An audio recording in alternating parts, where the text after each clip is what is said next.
And so we return and begin again. I'm Bobsy. Hello, welcome to the Invisible Podcast, issuesode 11. We are going issue by issue, page by page, panel by panel, theory by theory, rabbit hole by rhizome, through Grant Morison's 90s Cosmic Conspiracy classic, The Invisibles, and we are on issue 11, Royal Monsters. On the strength test, it's doing very well. Apparently I haven't read this issue that much. That's what the strength test means. It means it hasn't been clawed and poured to pieces. I will say, however, that this is this the best issue? Is this the best issue? I think it might be the best issue, guys. I think it might. What is really clear about it is that it kind of goes to genre places that the people just didn't do then. This is basically it's a folk horror comic at a point when folk horror didn't even exist really. It hadn't really been theorized. It hadn't really been given the label. We used to sort of refer to it as British horror. It was fashionable to just put the word British in front of things to make it sound better, as if it signified any kind of essential quality, and it doesn't. Nowadays we would call this folk horror. And you don't get folk horror comics. You don't get folk horror being worked up as a genre in 1995 at all. It was kind of it was very much on the periphery of people's imaginings. And what we've got now is it. This is it. It's folk horror. So this is issue 11. Great. It would have come out. It's got an August 95 cover date. So it came out, we would say, early, mid-June, probably, 1995. The cover has got this horrible, sickly, weird wash, all the yellow and kind of grey greens. Sean Phillips doing excellent work here. We've got the mirror. We've got a beautiful silver tea set going flying in shock. It's not kind of like a scene from the issue, but it covers all of the iconography kind of very, very well. Sean Phillips onto a winner here. Before we get into the issue, we have to have a brief pit stop at the inside cover advert. We've got an advert for Sandman, The Wake, issue 1, or just the 3-part series, The Wake itself. So Sandman had just finished. Because it was such an important event, they had a 3-issue series called The Wake, which was just about the Sandman's funeral. Honestly. And on the advert we have this very big quote from a very famous quote from T.S. Eliot's The Wasteland, 1922. I will show you fear in a handful of dust. Because, dust or sand is what the Sandman uses to kind of express his dream power, yeah? Normally, we've got this isn't the 1940s superhero Sandman by Matt Wagner. This is Morpheus the Dream Squeezer, Sandman from Neil Gaiman's books, The Sandman, right? What we know about the Sandman, it's weird, the Sandman. I've written some notes about it. Shall I just read them out?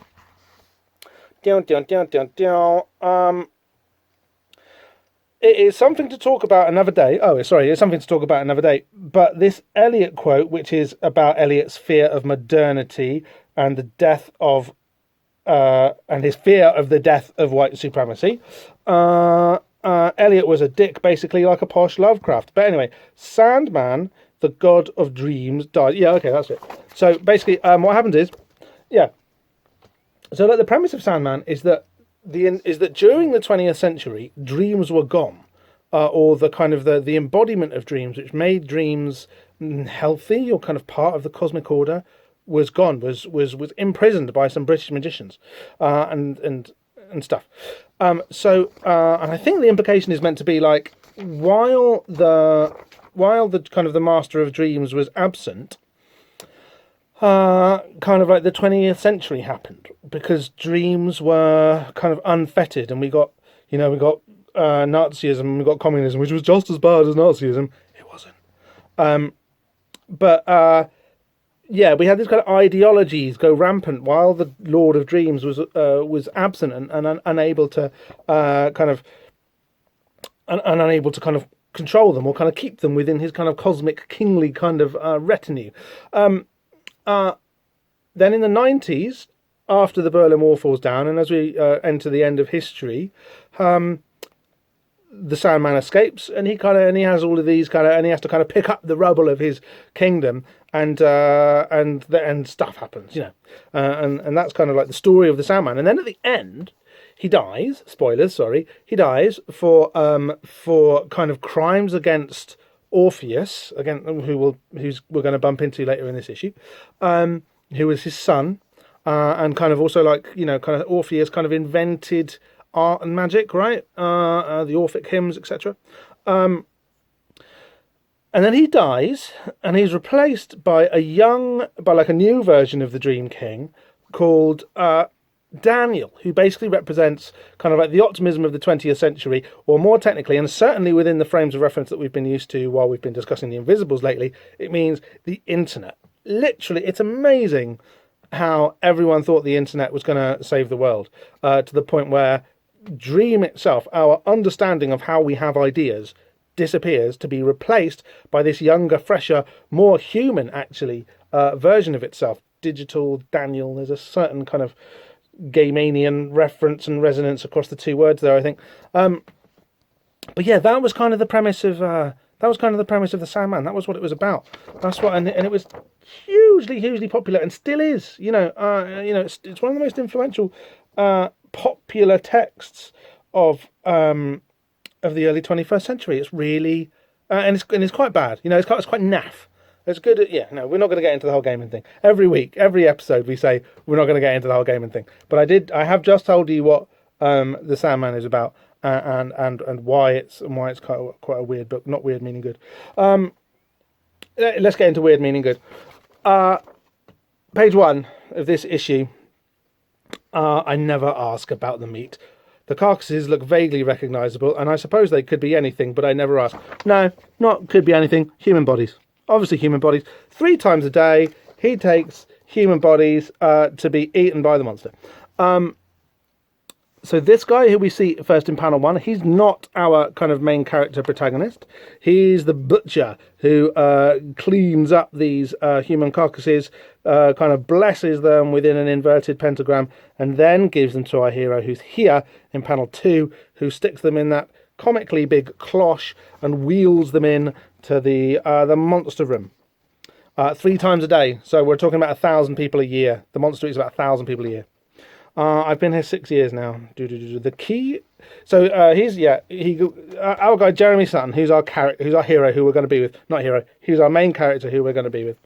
He has got a dead body on a tray on a wheelie, on a wheelie waiter thing, and he pushes it into a room with black and white Masonic tiles on the floor. White is light, death is darkness. Sorry, white is light is life, death is dark is death. Black is death is dark, right? Darkness, or a kind of white spirit, dark materiality. And we're into the cool stuff right away on the 4th panel. The key is a prism. The prism is a key. I'm not sure which. They taught me how to angle it properly. There are 5 distinct hand movements now. So he's got this square-bottomed pyramid, which is like a prism, and he holds it against this mirror, and he does 5 distinct hand movements. Leftwards first, I reckon. So we're thinking that he probably draws a pentagram in the air. The reflection of the pentagram in the mirror unlocks the mirror. This specific combination of refracted light causes 5 ripple points to appear, and from what I can make out, the resulting interference pattern unlocks the mirror. This is just great. We're just into it straight away. The writing's really good. I don't really understand the technology. I always think of the films of Cocteau. It's very beautiful at first to watch the glass shimmer. To watch the glass surface begin to shimmer and pulse like a beaded veil, like rain falling. And then the sound starts. Ugly, a veil being ripped by rough hands. The repetition of veil there is really nice. We feel like we're definitely dealing with different types of veil, as they might be well understood. Pardon me. When we think, the reference to Cocteau there is quite important. Obviously, there's mainly, I think the one that we're thinking of is the death of a poet, and also Orpheus again.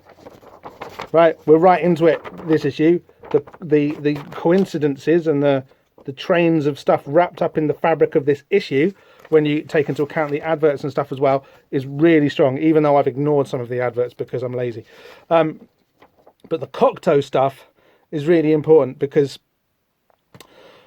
we have this mirror, we have the Orpheus connection. So like there's mirror stuff in La Belle et la Bête as well, but we're really talking about the death of the poet, who is kind of Orpheus, and Orpheus. There's all of these really interesting kind of early 40s, 50s special effects work that Cocteau did with the surfaces of mirrors. Cocteau has a brilliant quote himself about mirrors, which is, where have I got it here? You're going to have to bear with me. To look into a mirror is to see death at work. Pour gazer à la miroir. I've made that up. To look into a mirror is to see death at work like bees in a glass hive. Like to see the machinery of time eating away your face and making you old and bringing you closer to death. But also, super Lacanian, you're not really able to think about who you are as a person until you've seen that objective vision, or subjective vision rather. So so that's really useful as a way of envisioning the surface of a mirror turning liquid and becoming a portal. So that's why the reference to Cocteau is really useful. But also, remember a few issues ago when we were talking about the Priory of Sion, and we were talking about the Rennes-le-Château mystery, and we were talking about Gérard de Sède and how the hoax that was the Rennes-le-Château thing may have been a kind of the hoax story may have been a cover story for slightly nasty kind of crypto-fascist intelligence networks kind of sharing information across Europe, funneling information into Franco's Spain, probably. Remember how we talked about that? Anyway, the Priory of Sion, which was in some part a hoax, or at least some kind of like a surrealist confabulation, has got this lineage of Grand Masters, right? Like the Knights Templar, like a Masonic lodge. They've got this, every 20 years there's like a head of the Outer Order, and de Sède, I think it was de Sède, or was it the other guy? Doesn't matter. Invented this kind of lineage of people who would be in the Priory of Sion, unless of course he didn't, and it's real, which we're not rolling out. Cocteau was one of them, is what I'm saying. So Cocteau connects into all of this story malarkey, not just through the fact that he writes about similar themes to Morison, that he covers, that Morison borrows a lot of his iconography from him, but Cocteau is actually implicated in the story in terms of this magical lodges manipulating the events of late 20th century history. So that's what Cocteau's in here for too. If you're in London, go to the church next door to the Prince Albert, just off Leicester Square, and look at the Cocteau frieze on the left-hand wall. It's pretty cool. Anyway, yeah, so we get this kind of like monster's eye view. The monster sees red, or the light within the light on the other side of the portal is red, perhaps, making the monster's vision red here. And he's coming through. The monster's coming through. Such a good splash page. And beauty becomes the beast. So obviously that's another reference to Cocteau, because he did an adaptation of Beauty and the Beast. And there it is. Now, honestly, this issue is packed. We thought the last one was packed with all of the Voodoo Vaudoun stuff, all of the Michel Berthiaud stuff, all of the stuff. Pardon me, I got to tell you guys, this one's probably even bigger, and I'm really going to try and keep it brief, because there is enough stuff to talk about here that will just keep you going forever. Pardon me for drinking. Okay, what should we say? So, remember 2 issues ago when King Mob and John O'Dreams were in the church in Philadelphia, and kind of out of nowhere we started talking about Yeats's The Second Coming poem, and the very famous line, what rough beast, it's our come at last, slouches towards Bethlehem to be born. This is the rough beast. Now, what's amazing about that is that there is not an explicit reference to that at any point in this issue, but the rough beast slouching towards Bethlehem is just this. I can't look at this picture without hearing that line go in my head. This whole guy here is brilliant. Like, he's such a great monster with his winking eye and his horrible tentacles and his slouchy kind of visage. Yeah, the other thing I think of, he looks a bit like the Queen Mum. We'll talk about the Queen Mum later. Do you remember the Queen Mum? That was weird, wasn't it? She was 101. Do you remember the Queen Mum? God. So this is the Moon Child. This is the rightful heir to the throne of England, the Shadow King. It's all brilliant.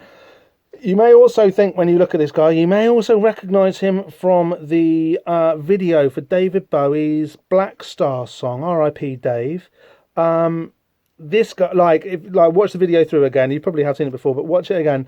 This guy is just in it. It is obviously him. It's obviously him.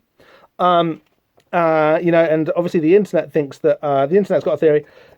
This guy here, in real life, is like a kind of an etheric parasite who kind of lives quite near the borderland between here and there, and talks a big game and kind of looks a bit scary, but is basically just a kind of a somewhat kind of like doesn't really have much of a scheme, we think, or at least the people on the internet think, and he tends to cling to mystical seekers who are maybe doing it for not the best of reasons, and kind of draw energy from them. A little bit of an old etheric parasite there, and probably not like a kind of a master string puller, despite what he says, but kind of a hungry little beast who you've got to kind of work through, around, and use the traditional techniques to banish against. We've seen that he's brought in by like pentagram based banishing rituals, TM, and they probably do work. Yeah. So if you do bump into him, just try that. It'll probably happen. I mean it'll probably work, that you'll be able to get rid of him. And definitely don't hang around just because he's famous, just because he's in the Invisibles and the David Bowie video. Don't hang around, don't chat, don't there's nothing good will come of that. So he walks through the mirror, bow, so good. And then we're back into Jeremy's narration.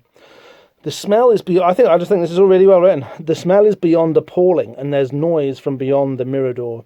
A relentless antiphonic clashing and roaring. I imagine agonized women giving birth to dreadful machines. Oh, it's creepy, isn't it? Choirs singing in hell might sound that way. My first time I ever went to a maternity ward and heard the sound, not all women make the same sound, obviously, but heard the sound that a woman made in labour. I didn't go, what the hell is that? Because it was obvious what it was, because you were in the maternity ward. But it was like nothing I'd ever heard. It was the noise that an animal makes in extreme kind of in extremis, and with a very clear kind of human purpose and intelligence behind it. It's a weird sound.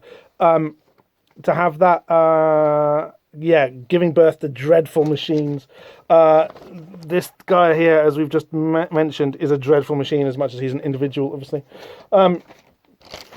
The rough beast. Yeah, okay. Oh, we haven't done the credits. Sorry, I've moved on to page 3 already when I should have done the credits on Royal Monsters on the splash page here. The issue's called Royal Monsters. Grant Morison, writer. John Ridgway, artist. Maybe we'll talk about it at the end. I don't know when we're going to talk about it. The art in this issue is amazing. Chris Weston did a really great job in a very different kind of stylistic register last time. It's amazing that the issue can kind of accommodate these different styles and yet still feel like the same comic. John Ridgway's art in this is so good. It's so good. Favourite John Ridgway comics are The Tale of the Dead Man and the first book of Summer Magic with Luke Kirby. Check those out. But this is such a tour de force, like a quiet tour de force. It's so good. Really restrained, really good. Really kind of English and uptight. All of the kind of the subcutaneous significances in that folk horror kind of style are really kind of caught. They're caught in this guy's facial expression here, and they're caught in just the way that Ridgway manages to kind of hold on to his line in this book and make everything have this terrible atmosphere and aura of restraint and menace, lurking, kind of all tightly clipped and held up in terrible kind of repressed English style. Sorry, that was a diversion again. Daniel Votso is on colours, Clem Robbins on letters, Julie Rottenberg, the new associate editor, Stuart Moore, the editor, and The Invisibles is created by Grant Morison. Thanks, I knew that. Yeah, so the strange noise, I mean, I have made notes for this one, so I'm going to be referring to my notes a fair bit. Yeah, the guy's expression is amazing, the sound is amazing. He compares himself to Alice because there's the looking glass thing. We know that on the other side of the looking glass, everything was, backwards for Alice, kind of reversed, quite literally. Yeah, okay, and he starts to describe the way that these carcasses that he brings on the Masonic floor to the monster is disposed of. It always does the same thing, hunching over the carcass and expressing some kind of frothing, corrosive foam, which softens and partially dissolves the meat. This means, yeah, look, it's rank. So he dribbles or pukes all over the carcass, and that starts to kind of digest it. Humans do the same thing, except we close our mouths, or if you're polite, you close your mouth. But basically, the action of chewing our food and getting the saliva into it to start the digestive process, that is saprobiontic, and this is a saprobiontic process being described here. It's unsure how the creature's anatomy operates, but it is, of course, wonderful to think about. So the most famous saprobiont would be like the fly, or flies. There's the bit in the fly where Jeff Goldblum is like puking over his food to make it soft, with his stomach acid before sort of sucking it up, which is what a fly does when it lands on your food or lands on some shit. We think that the monster is puking stomach acid here, and then we don't know if he kind of sort of just like munches the food slowly, or whether he uses his tentacles to just kind of absorb through the cellular membrane the kind of the soft and sort of mush that's left behind after his stomach acids have been to work on the carcass. It's really great to think about. It's lovely little bit of horror. What do we know about saprobionts, guys? We know that flies are. We know that humans are. We know that many species of octopus are. And we know that many species of fungus are. Fungus again. We see them a lot, don't we? We see those mushroom guys all over the place in The Invisibles. As I said, I'm the only one who dares come in here. Everyone else is frightened. Or maybe he just sucks it up through the tentacles, I've got them too. But maybe he just, sucks them up or just absorbs them. Everyone else is frightened. I know the difference between fear and awe. It looked at me again today. Something passed between us, an understanding of sorts, an acknowledgement. I'm beginning to think it likes me. It is. Fear and awe, yeah, okay, so kind of like a sense of religious terror, sense of kind of,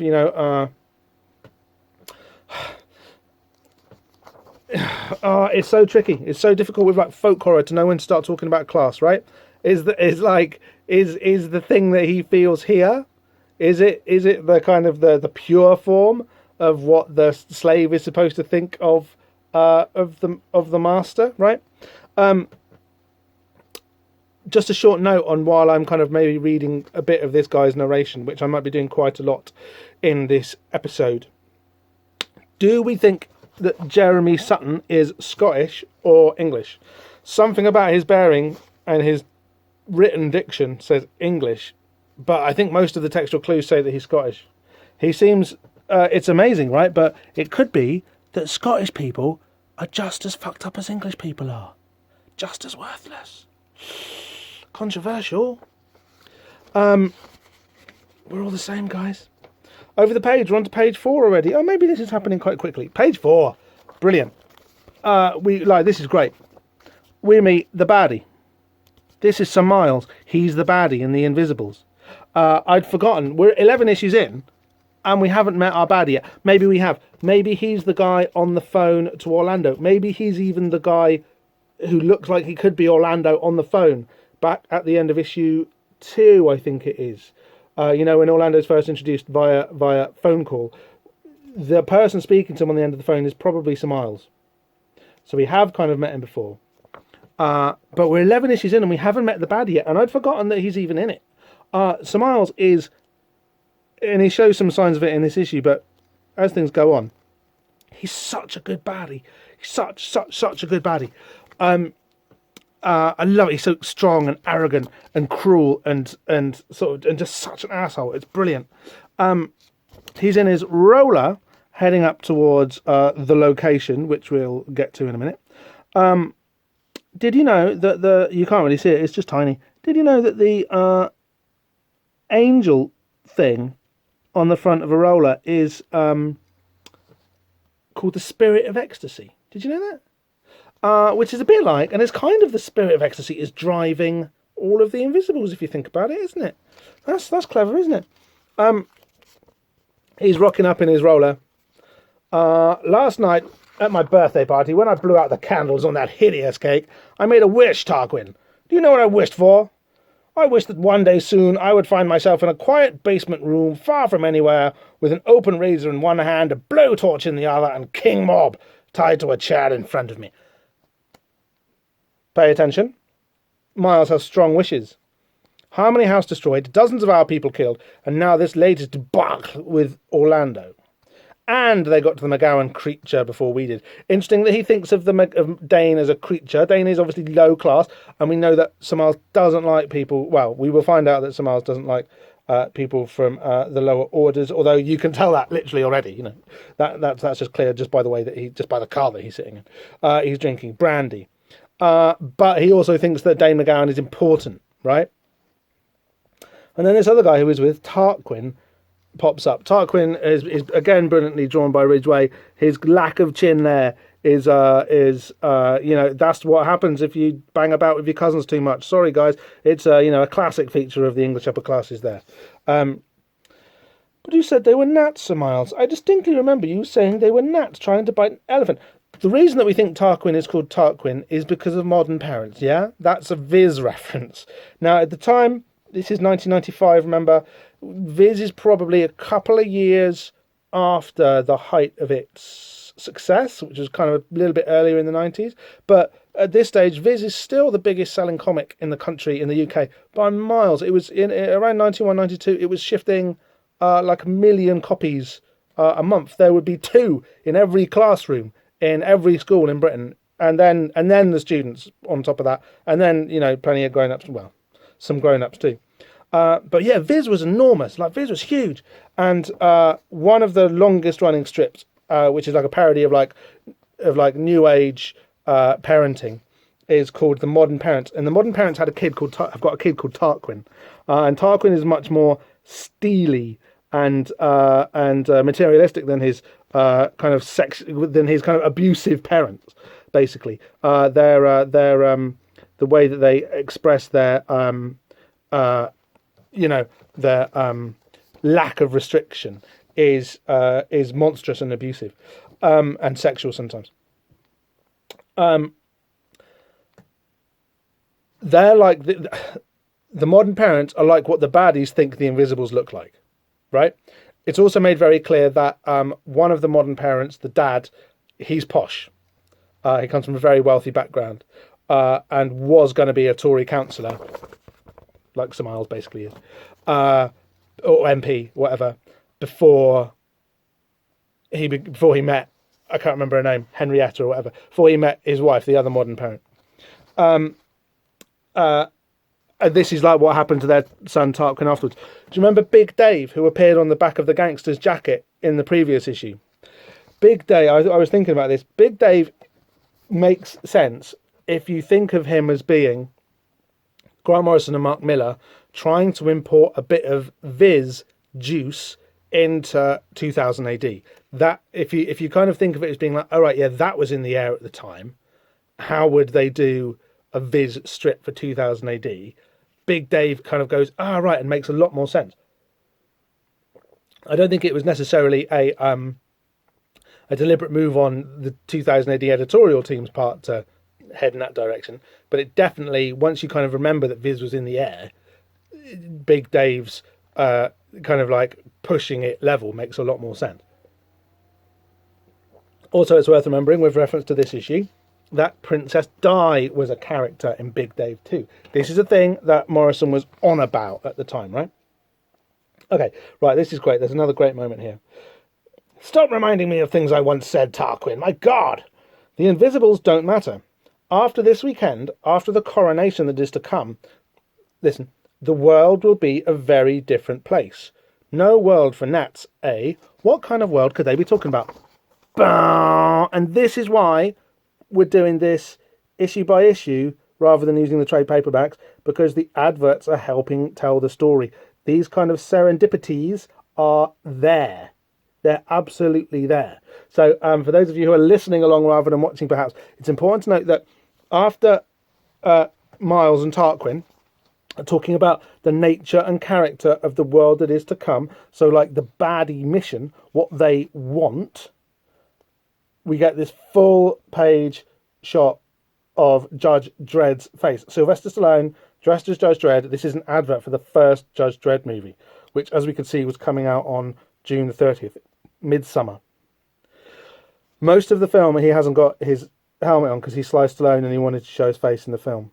And that's a no-no. But in this shot, he has got the helmet on, and it does look weirdly like Judge Dredd. He's got the problem with Judge Dredd's costume, which is that like his helmet doesn't appear to have any room for where his nose should be, and his is right here, and his philtrum, the area between his nose and his top lip, is very, very long, and it does look all a bit weird. But basically, this Dredd poster here, it's a cool poster, like the kind of the confidence of the design that they just stuck the name of it's not even the name of the movie, it's just the name of it's just his surname, half the name of the movie, and the date. It's a really bold advert. It's good.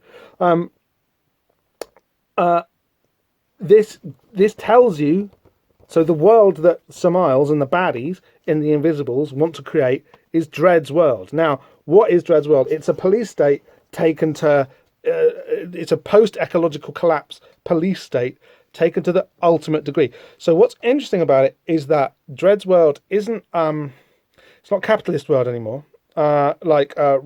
Automation has kind of solved, and high technology have solved the problem of abundance, and kind of then it's like, so why, like, what are people living for? You know, Mega City 1 has 90% unemployment or something, because robots do all the work. And the answer is that it is the law, right? You have two classes in society, which is the judges and everybody else, and the judges embody the law, which is a kind of law almost in like the Talmudic sense of like it's a thing unto itself. It's like it's there because it gives you a reason for it to be there, right?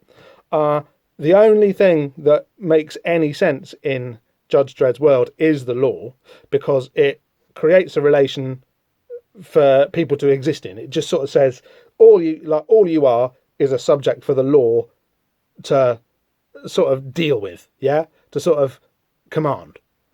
So people live for the law. The judges embody the law literally within themselves, and they're, you know, they don't have sex or or individual personalities really, although obviously they do, but they're kind of not supposed to in the ideal form.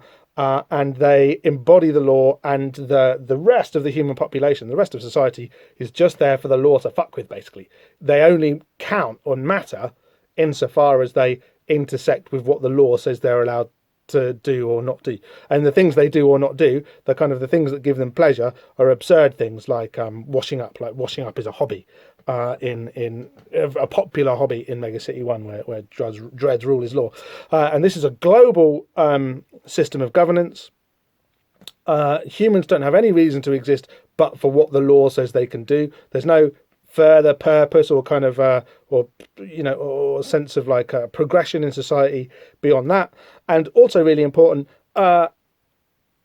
humans are kept alive purely for the purpose of the law to have something to act upon, and also like every now and again, every year, there's a massacre. There's an enormous event where extra dimensional entities pretty much come along and harvest human suffering and harvest human life. So if you look at it in those terms, that we have law plus periodic megadeath and harvesting of human life waves, that's dread, and that's what Sir Miles and the baddies and the Invisibles are up to. Like I know this because I've read later on into the Invisibles, right? But also that poster here, this advert, provides all the evidence you need of like what is the world that Tarquin and Sir Miles on this page are talking about. Well, it's here, right? This is why these, not just the story of the Invisibles being, a hyper sigil, like a magical working, like the actual material of the objects is important in the creation of that thing. Over on the page, we've got another advert, and it's like this advert for MTV cartoon tarot cards, basically not cards, just collectible cards, but they're done here like a kind of a bit like not really like, but a bit like a tarot spread that someone's just pulled out of the oven. Now, I don't know much about these cartoons that they're advertising. I can see that they're doing Sam Keith. They've got a cartoon of Sam Keith's The Max, which is like a kind of a sort of an Incredible Hulk kind of image comic spin. Beavis and Butthead, obviously, we know how they fit into like an Invisibles universe because they're just kind of nihilistic punks. They're just like they're American versions of Dane McGowan who kind of laugh rather than shout, right? And the other thing they seem to be advertising quite hard here, which again I'm not familiar with at all, is this cartoon called The Head. Now, I googled The Head, and it looks quite good. It also looks like The Invisibles. Basically, the story is crazy, freaky dudes with superpowers, basically funny-shaped heads or other kind of mutations, and there's a battle between kind of like mutualist goody aliens and parasitic baddie aliens who kind of hatch and live within people. So it's basically the Invisibles. And that's an MTV and their cartoons were telling the story of the Invisibles at the same time as the Invisibles was coming out. So isn't that interesting? Over onto page 5, and this van that is behind Tarquin and Sir Miles's car. Let's check out the van. It's you get a better shot of it back on page 4 actually. But this is an old school van, even for the time. This is almost like a 40s van, but let's say it's like a 60s, 70s van. It's an old van because we're in a folk horror story. Even for the 90s, it was an old van because we're in a folk horror story, and the thing that's being played with here is the way that history or the past fights its way out of history where it belongs and impacts upon our modern consciousnesses and warps them, and horrors them. I don't know when the right point to talk about folk horror is. It should be obvious what's going on. What we get here, we find that a bunch of homeless people are in the back of the van, and they're being prepped for hunting. And Miles says, "Thank God for the poor. There's nothing like a weekend in the country to boost one's spirits. Hunting these creatures in the city has its own special frisson, but for me, nothing beats riding with hounds."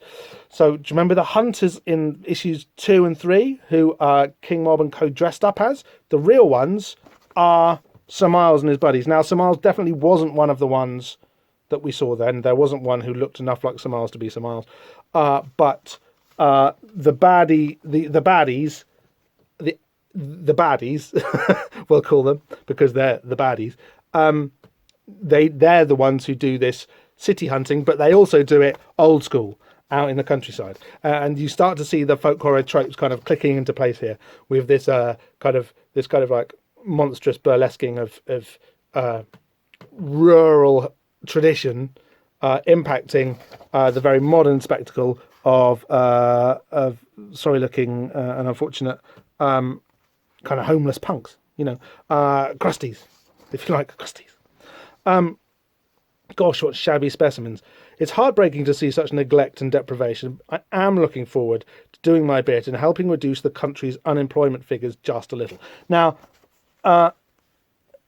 so Miles is being ironic there and being nasty, because he is, but also that, yeah, like with the thing I was just saying about people only existing for the law, or another way of kind of looking at the law would be,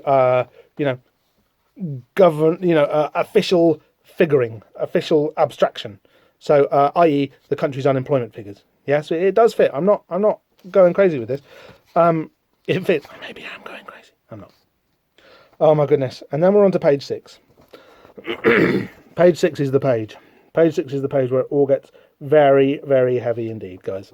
I say it every issue, and guys, it's this page now. There's a lot going on here. There's obviously a lot going on here from the page. If you like, you know what's going on. So there's this extended quote from Haunted Britain by Anthony D. Hippisley Cox, 1972 copyright. This is they've quoted a big chunk of it, and they've, in order to escape any kind of like legal entanglement, and also just to kind of give it a nice here's your reference kind of edge, they've attributed it correctly. Now, the cool thing about folk horror is that debate around folk, there's Facebook pages and everything about folk horror. It's a big subject of people's attention in the UK. Like most of the things that are decent about Britain in the 21st century, it came from the mind of Mark Fisher. It didn't come from the mind of Mark Fisher, but he kind of theorized and talked it up in a kind of in a discursive sense, in a way which made it seem cool again. It was cool always, but it made it seem quite kind of vitally cool that an appreciation of this weird mix between the past and the present, and the urban and the rural, and one and other sides of the class divide in Britain were going to be that were going to require investigation in order to forge a 21st century consciousness for what it meant to be British. Fisher was quite keen in kind of finding that, and the discourse as ossified a little bit in my view around The Wicker Man and Blood on Satan's Claw and Witchfinder General as being these kind of totemic examples of what the folk horror form kind of is. And there's kind of a bit of a danger in some of this ye darky heart of oldie England thing. It is in danger of getting a bit campaign for real ale, of kind of in hoping to find a kind of a like an essence or way of understanding the kind of the darkness and the sacrificial and ritualistic elements of British life that the folk horror stuff plays with. We're maybe in danger of recreating conservatism when what we were trying to do is recreate like a progressive sensitivity, right? Sensibility. Tricky one. Not to say you're not allowed to like folk horror, but there's a danger of creating England as a small thing. Yeah. Or Britain as a small thing. But I think it is more to do with England. Although, maybe not, because this is a very obviously The Wicker Man is a Scottish piece, and so is this issue here. And I'm going to say that this issue is one of the foremost examples of what folk horror, in the way that it kind of cuts a different aspects to the creepy tale or the weird tale. So it's not M.R. James, it's not H.P. Lovecraft, it's folk horror. It's its own thing. Now, that thing, one of the things that is good about folk horror, in my view, is that it isn't just about those three totemic films, interesting as they all are, but it also appears, like folk horror appears in objects as well. And specifically, it appears in paperbacks from the 1970s. Now, so this is the book that is quoted here. This is it. This is Haunted Britain by Anthony D. Hippisley Cox.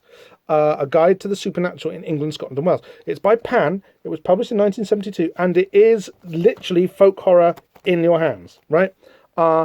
It's right from the kind of the golden age, that kind of like 60s, 70s golden age of British paperback publishing. It is just amazing to hold it in your hands. It's a really, really cool book. It's absolutely beautifully illustrated. It's absolutely, not absolutely exhaustive, but it's thoroughly referenced and researched. And look, it's creepy as hell. Look at that hanged thing. It's really creepy. It's really interesting. A really thorough overview of all of like the most fun ghosts, hauntings, witchcraft stuff, spectral and mythical beasts, little people, strange customs and festivals, legends and odd stories, and buried treasure around Great Britain. So basically, like everything that those three films that I just mentioned a moment ago are doing, you can hold them in your hand and you can read them as well.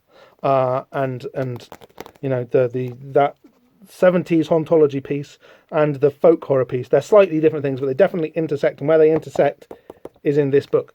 Now we're gonna have to read a bit of this book in a minute. So we're on this page. I told you there was a lot going on here, guys. We haven't even started, because I've been doing these podcasts for nearly a year now. We're on issue 11, just about to come into 12, and I'm used to there being a point where you get sucked out the airlock doors and it all gets a bit too intense, yeah.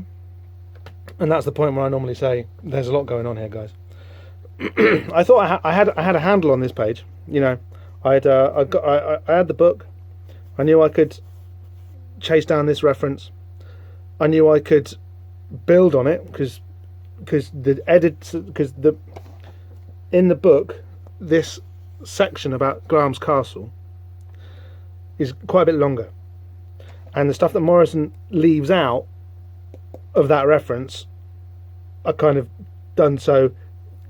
The strategy of excising that he does, it's here, right? The stuff that he left out is almost more important than the stuff that he put in. So I had my take on that. That was all worked out. I knew what I was going to say, and then I saw this in the corner. I saw that statue silhouetted. I'd missed it, and I saw it, and I noticed actually that it mirrors really obviously this giant toadstool at the bottom of the page. And we know that fungus is important to the Invisibles because of their extraterrestrial nature. We know, and also for the trippy nature. At this point, they're kind of like a symbol for other world touching our world, right? Even more so than the literal monster walking through a mirror that we saw a minute ago. And we know from like issue 2, was it? Issue 3 maybe? Where Tom and Dane are in Parliament Square. And Tom is talking about Churchill, and the word Churchill is right next to this statue of this guy. But the statue of the guy isn't Churchill, it's that South African New World Order guy whose name I can't remember now. Remember that? So we know from that statues are important. And we also know that statues are important from the works of Jean Cocteau, which in The Death of the Poet, one of his films which features mirrors very heavily, the other thing that happens in that is basically that a statue comes alive and starts talking to him. We know that statues in the Invisibles, we know that statues generally, actually, I will say this, statues are important. They're there for a reason, and the thing they are is the thing they are. Pay attention to birds, pay attention to statues. Those are good lessons for any seeker. Pay attention to this statue, because I had this page worked out, and then I noticed the statue and realised that I hadn't even started with this page, which is annoying. So okay, and maybe I can boil it down. I'm not gonna make you, dear listener, dear viewer, sit and deal with this like I have. This is Charles I. This statue. It's a real statue.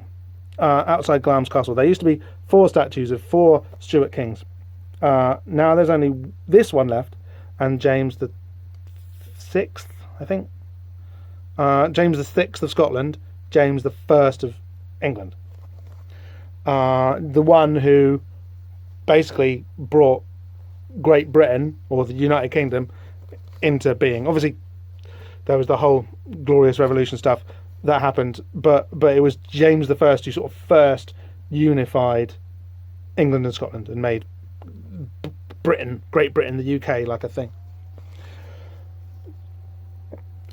Now, Charles I is an interesting guy. He's the one, and you know, this is, his head isn't in the shot, right? Because he was the king whose head we cut off. He was the best king because he was the one whose head got cut off. Where do you start with all this stuff? Basically, so the king got beheaded, and as soon as Cromwell and co were got rid of, he was canonized. He was turned into a saint by the High Anglican Church, by the High Church of England, because it said that the reason, like, it said that Cromwell was going to let him live, basically. They were going like, we're getting rid of you, but you can live if you help us bring in a more thorough Protestant Reformation of the Church of England. And he was, and apparently Charles said no. Basically, he want the one of the things about like the Church of England is that they have like an episcopal or bishop based structure. I think I'm getting this right. I could be getting this wrong, but I think this is it, basically, as I understand it. The Church of England has a bishop-based sort of chain of command, and the kind of the Presbyterian, Scottish, and Cromwellian churches have a slightly more horizontal organisational structure. They don't have the bishopy hierarchy. Cromwell was like, if you get rid of the bishopy hierarchy in the Church of England, we'll let you live as the head of the English church. As the head of the English church, he had the authority to get rid of the bishopric, basically, of the bishops. He said, no, you'll have to kill me. And they did. So, I mean, this all sounds a bit to me. I don't really believe this, because it all sounds very sort of convenient for the various political, religious factions of the church. But basically, they canonized him and turned him into a saint as soon as the Puritans were gone, as soon as the Roundheads went and Charles II came in. They made Charles I a saint. Not just our much beloved king, wasn't it a shame that we accidentally cut his head off, or weren't those people who cut his head off bad? They made him a saint. So he immediately became a meta person, right? In the current anthropological literature, meta person is a term which is preferred for what you might in the past have just called a spirit, like a magical being, basically. The church used all of its magic powers to turn Charles I into a saint. And there is still to this day, there's this organisation called the Society for the Protection of King Charles or something, King Charles the Martyr, because he wouldn't give in to what the Puritans wanted in terms of the church. He died for the church, so he became like a Christian martyr. That sounds like politics to me. Anyway, but it's true. So King Charles I, in all of his headless glory, isn't just a dead king. He's a living meta person. I would like to point out at this point that one of the a member of this Society for the Protection of King Charles the Martyr, it's not called that, but it's called something like that. These are high Tory Anglo-Catholics, basically. I've got nothing against the Anglo-Catholics. I like a bit of ceremony. Some of my best friends are Anglo-Catholics. But if you look at you don't have to scratch very hard on the surface of the Society for the Protection of King Charles's website before you find people saying that abortion is more dangerous than ISIS. It's like when we say high church, we're talking high misogyny. Yeah, these people are scum. You don't like they're out and out baddies who don't think that women should be able to own their own bodies. They're bad people. Do you want to know who was an early member of, not an early member, but an early 20th century member of the Society for the Protection of King Charles the Martyr? It was T.S. Eliot, guys. It was T.S. Eliot. It was the posh Lovecraft. The posh Lovecraft who renounced his new worldness and became an American. Stopped being an American and became a British subject. Rather than being a free American, he became a willing British subject while working in the city. I don't like T.S. Eliot. I really don't like him. I don't even like his poetry that much.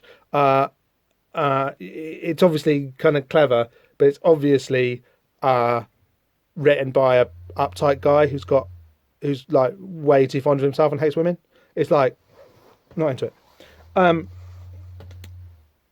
So in the current anthropological literature, if you're following us on Patreon, and hopefully you are, please do. Rosie from Diane Podcast, one of my Diane bros, my Diane sister, in fact I should say, who also I do podcast with on the Shadow Trap. Go and check that out too. She did a kind of a folky treatment thing of King Arthur. One of the references that she used was this book called On Kings by David Graeber and Marshall Starlins, sorry, slip of the tongue. They're left-wing anthropologists. Where they talk about, basically it's really interesting, egalitarian societies, human societies, of which there are many examples, where they're non-hierarchical, the spirits and stuff that they worship, the spirits have hierarchies. So humans don't naturally have hierarchies. We get them from spirits. Yeah? For human societies, like hierarchies belong in the spirit world. They don't belong on the human world. For humans to have adopted hierarchical structures is a cosmic crime, basically, like an absolute sin. It's and if you kind of ever think that stuff sounds like hyperbole or like, well, what's the alternative? What's the damage? We've maybe destroyed the human biosphere. Yeah, the planetary biosphere. We're at the point where our science and our established ways of conducting human affairs have maybe made the planet unlivable, and we've only got a few decades to sort that out.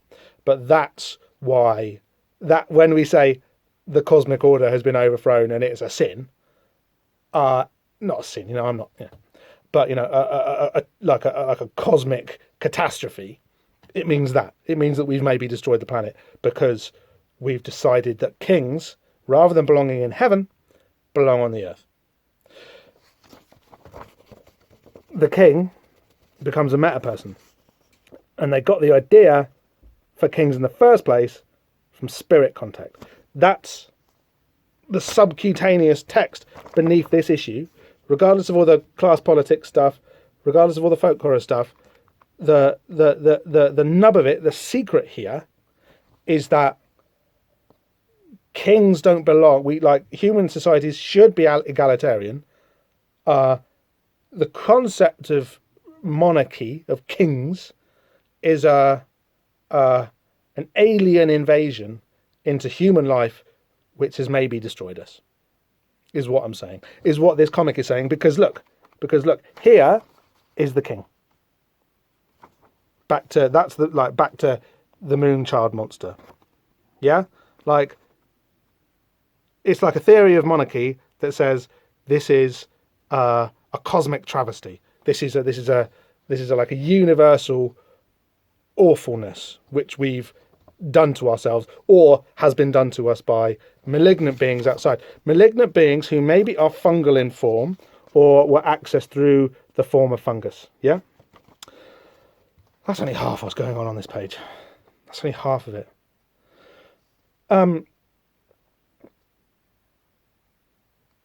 This panel 2 here. So the bit that is related here about towels being hung out of the windows by, for God's sake, idleness is wasted on the aristocracy, isn't it? they're hanging out in this funky, haunted castle.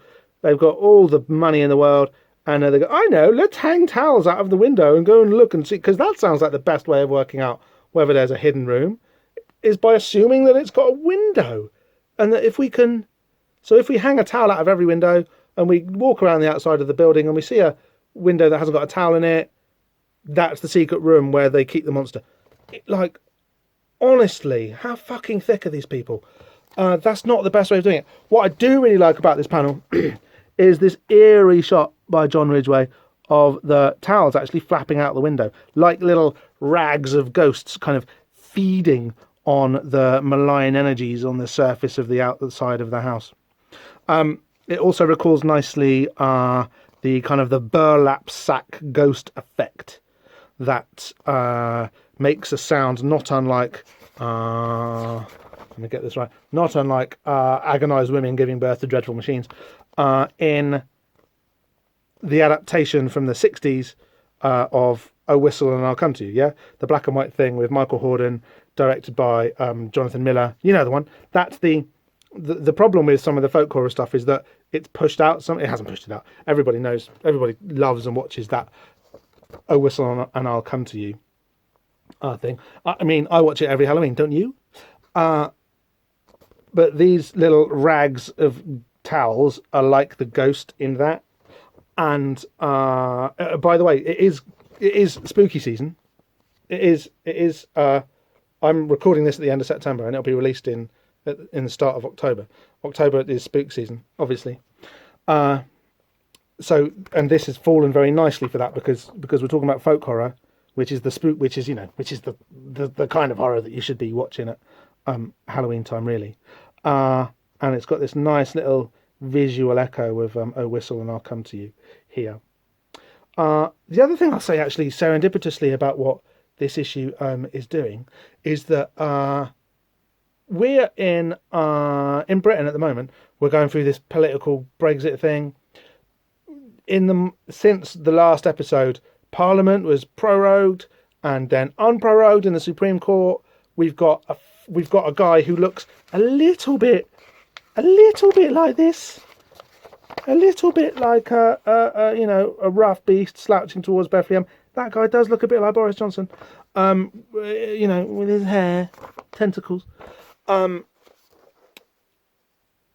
Basically, the British ruling class has been going through an upheaval like it hasn't since the 17th century. And this page here has made me do a lot of reading about the 17th century this past month. And the parallels are shocking, and it feeds into what I've been saying The Invisibles is about all along, about how it's exploring these kind of occult symbol systems behind icons and objects and concepts and cultural formations which are used to justify the creation of certain types of nation. Yeah, that's been a theme that that I didn't think was going to be in this, but I think really is. And this issue definitely is, and it's actually quite important to what's happening in Britain at the moment. Sorry, that's another digression. It's that kind of page. It's a digression-y page. You'll get used to it. So we've got this brilliant quote from Haunted Britain about the monster that lives in Glamis Castle. The vampire monster born periodically to the Strathmores. That's no way. This is my Queen Mum joke. That's no way to talk about the Queen Mum. Remember that one of the things that The Invisibles is like a gazetteer of contemporary conspiracy theories.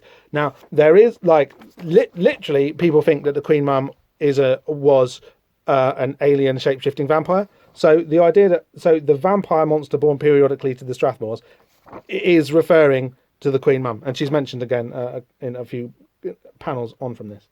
I get I haven't done this, and I meant to, but I haven't done this. I haven't Googled pictures of Jimmy Savile with the Queen Mum. I bet there's loads.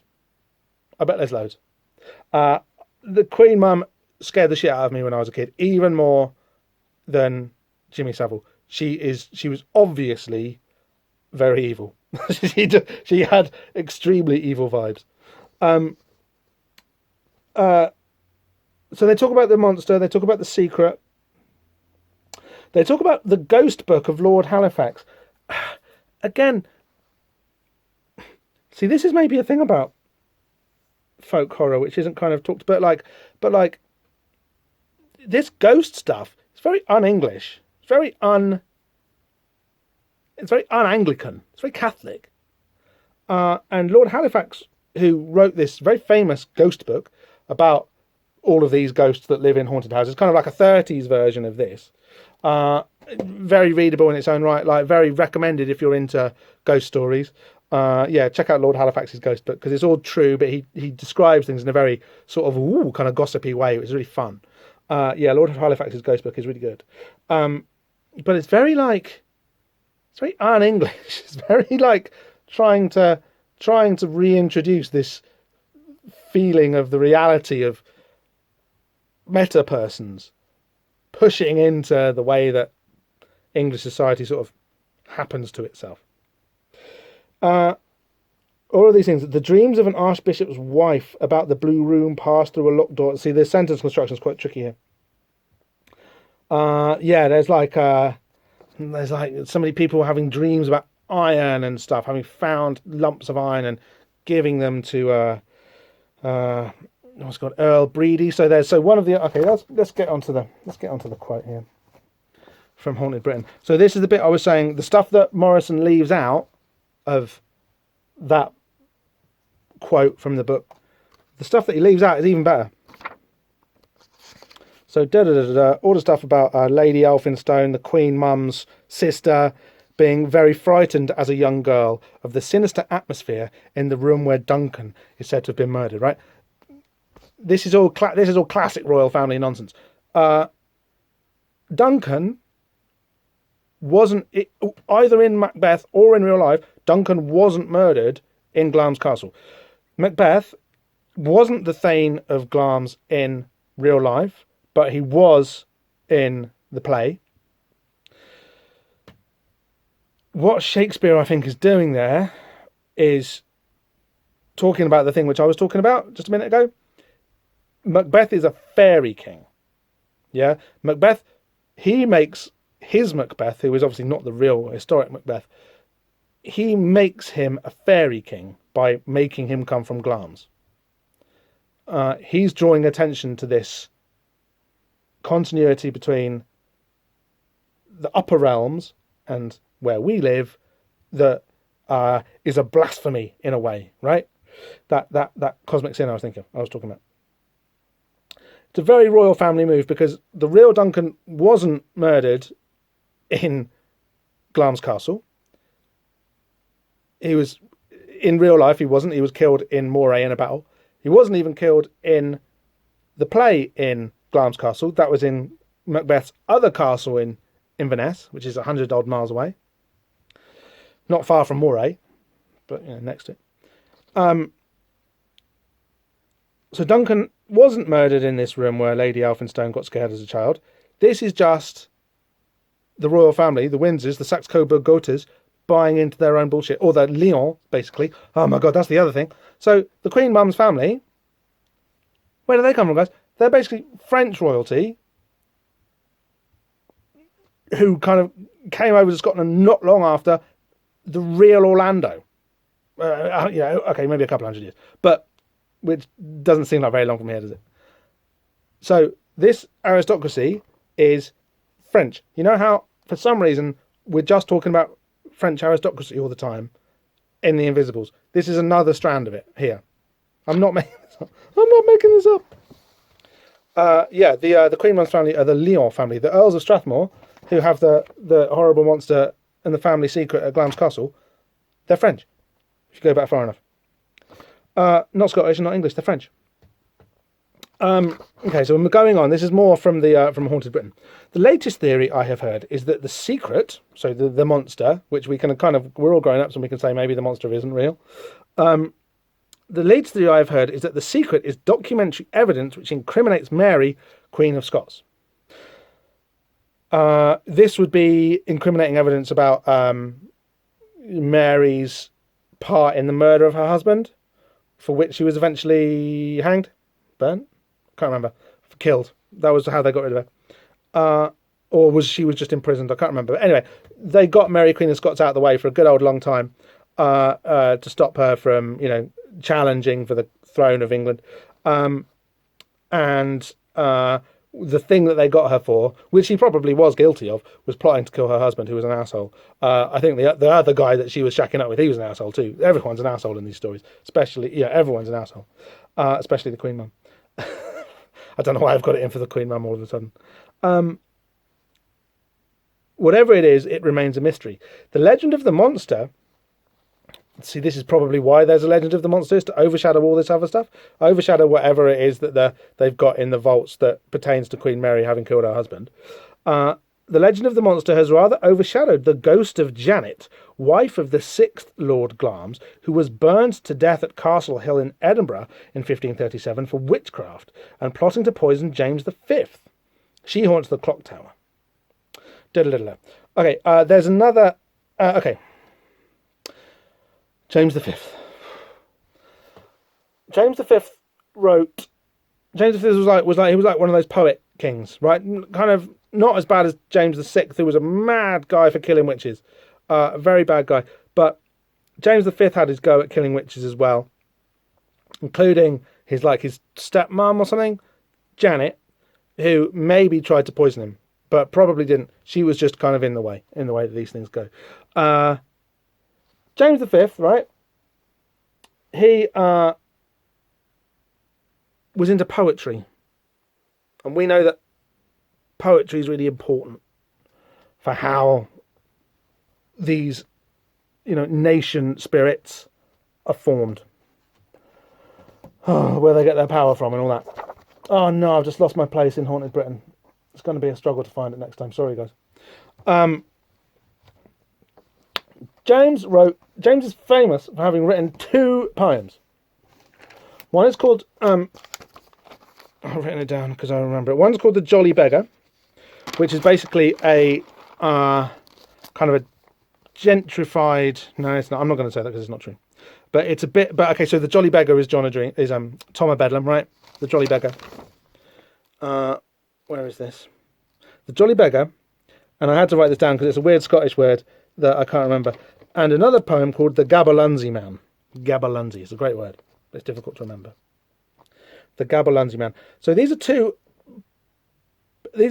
two poems that are ascribed to James V, who the apparent witch Janet Douglas plotted to kill. Remember that? So Lady Janet, in some way, she now haunts Glamis Castle. In some way, she opposed James V in his reign. He died very young. He died at the age of 30 or something. She was opposing him, and she was, murdered for witchcraft. Now, when women like her are accused of witchcraft, that doesn't mean they knew how to fly around on a broomstick, although maybe. It doesn't necessarily mean that. What it means is that they were part of a power network which existed in opposition to those that were busy trying to form these late feudal, early bourgeois nation states. Yeah, that's what being a witch meant, as much as it meant the other thing that being a witch means. Wise woman or cunning woman would have been a more kind of like common term anyway, probably, or just the woman would have been what the local witch would have been called, probably. The fact that there was obviously like an alternative strand of power working away here. Now, James V wrote these poems. Sorry, to get back to this. He wrote these 2 poems, The Gaberlunzie Man and The Jolly Beggar. One of his adorable quirks as a king was that he would pretend not to be a king, go out to a village, go walking. This is like another thing that you learn from Odin, basically. This is one of his favourite tricks. And you also see it in the 1001 Nights. The king pretends to be a commoner and goes out among the people to find out what they're saying, find out what the word on the street is without having to worry about them lying to him because he's the king, or having to, or without them being scared of him. And also they shag the farmer's daughter and have bastard children, right? This is the other thing that kings do when they go incognito around the land. Both the Jolly Beggar and the Gaberlunzie Man are that story. But these are also like the hymn that James is writing about, even though he's probably just boasting about his own exploits in the countryside. Both of these stories, they're fairy rape stories, basically. These are stories of mysterious gentlemen visiting local young women, leaving them with a gift that they rather didn't want, and kind of spiriting them away in some fashion. So this is a story shape that you see repeated from fairy tales, but this is James creating a fairy tale about himself because the behaviours that he as a king has adopted as being suitable for him are ones that he has ripped off from fairies because let's think that maybe fairies aren't fairies, but they could be somewhat malicious spirits, as we if they're not if they're not treated rightly, and that they role model for us things that are massively inappropriate and as I keep saying, actively destructive for the possibility of justice, fairness, and especially human life, not just human life, animal life in the planetary biosphere. And then we end up, as I say, with these fungus things here. So there's this whole knot of things going on that exist between kings, fairies, fungus, witches, and they all knot themselves together in Glamis Castle. Shakespeare's story that he wrote for James VI about Macbeth. It's partly kind of like, I agree with you, man, witches are evil. It's partly saying witches are powerful. Remember, that's what the witches are doing in Macbeth. They're creating the story. They're cursing Macbeth with this entire narrative. Macbeth is Shakespeare turns Macbeth into a fairy king, and to do that, he's using the legend of Glamis, which is a well-established fairy centre. I don't think I've made any sense there at all. But there's one of those invisible knots there that's about alien contact or otherworld contact, nation building, and cultural symbols that do that nation building work. I didn't think that The Invisibles would be about this when I started rereading it, but it turns out that it is. Remember that one of the things we pointed out is the way that The Invisibles is doing a lot of cultural work to sort of set the stage for Tony Blair to come along. And we get that on the very next page, on page 7.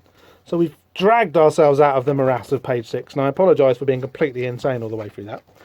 But then we turn over the page, and we get this nice... sorry, don't turn the page, we just go on to the next page, and we get this nice shot of this decanter here. I think the reason that we have this close-up on this decanter is to kind of imply, the spillage that will follow. But also flies' eyes, yeah? So we've established that the monster that we've got here is part human, part fly, part fungus. Yeah, this is kind of... And he feeds off dead things, even if he has to kill them first. And they're talking about Princess Di. And when you read this, they're talking about Princess... you really have to do a double take, because you're like, hang on a minute. This was written in... this was published in, midsummer 95. And they're talking like Princess Di's already dead. They're plotting Princess Di's assassination in this comic that wouldn't happen for 2 years. What? Temporarily, in 95, it does make sense. It isn't necessarily magic prophecy.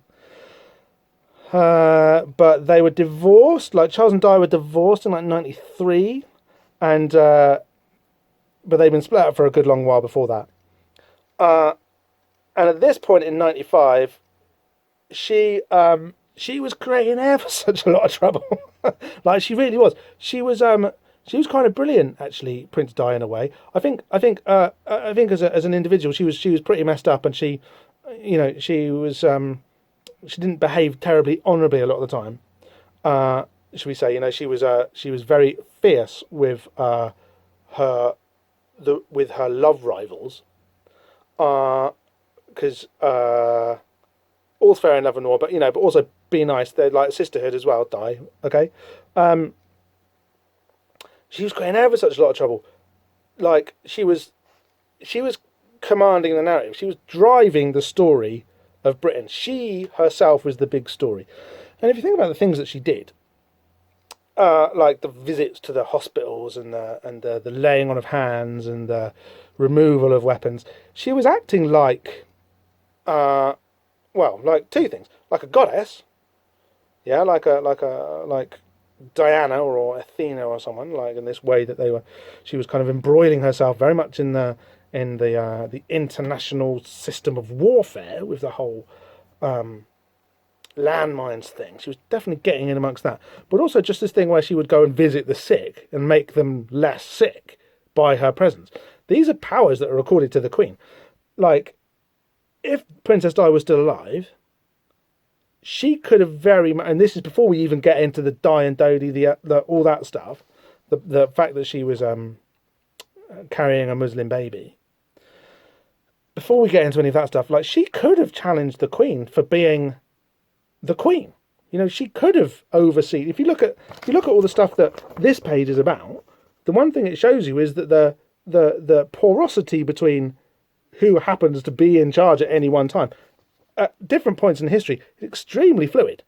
We're not used to that now because for most of the 20th century, well, the lines of succession throughout all of the 20th century have been they've been a bit jumbly, but they've been clear in terms of like the family.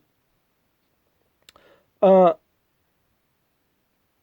Princess Di could have, like, if she was alive, she definitely could have built up enough profile by now, enough power and enough kind of like influence where she could have just shoved Liz to the side and been like, no, I'm the actual Queen. I'm the one who lays on their hands and cures the sick. Not you.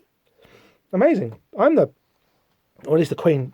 She'd have been the King Mum, right? And as we've established, the Queen Mum is the matriarch of the royal family. So the Queen is the matriarch of the monarch, but the boss of the country. But the Queen Mum is the boss of the royal family. So the Queen Mum was like the real Queen. She was like the Queen's Queen. And Princess Di would have had that role by now, potentially. Or certainly when the Queen dies, if the Princess Di would have been 50, 60, who's to say that it would have... Anyway. So there's two factions at work, right? One of them is the Blair faction, we'll call them, for want of a better word, and the other one is the Tory faction at this point in the mid-90s. The Blair faction has got Princess Di as their, like, figurehead, and they represent... Well, it's interesting because you talk about these different factions vying for control, and you're like, and what's the difference about them? And the only thing that's different about them is that they're different people who are greedy and want to be in charge. The mission for either faction is exactly the same. It's just the maintenance of the power of the ruling class. That's what they're there for. They don't have any difference qualitatively between what they're going to do. It's just who's doing it is what they're fighting about. They don't have any difference in philosophy. They just, no, I want it to be me. No, I want it to be me. That's what the conflict is about. You see that playing out in the States at the moment between the Trumps and the Democrats, or between the State Department and the CIA. It's like, or between the Army and the CIA, which is roughly what the power structure breaks down to. No, they haven't got any different philosophies. They're just I want to be in charge. No, I want to be in charge. So we've got a couple of the Tory faction here discussing the way that the plans for what Diana was supposed to be in terms of giving birth to the master of the new eon. Pardon me.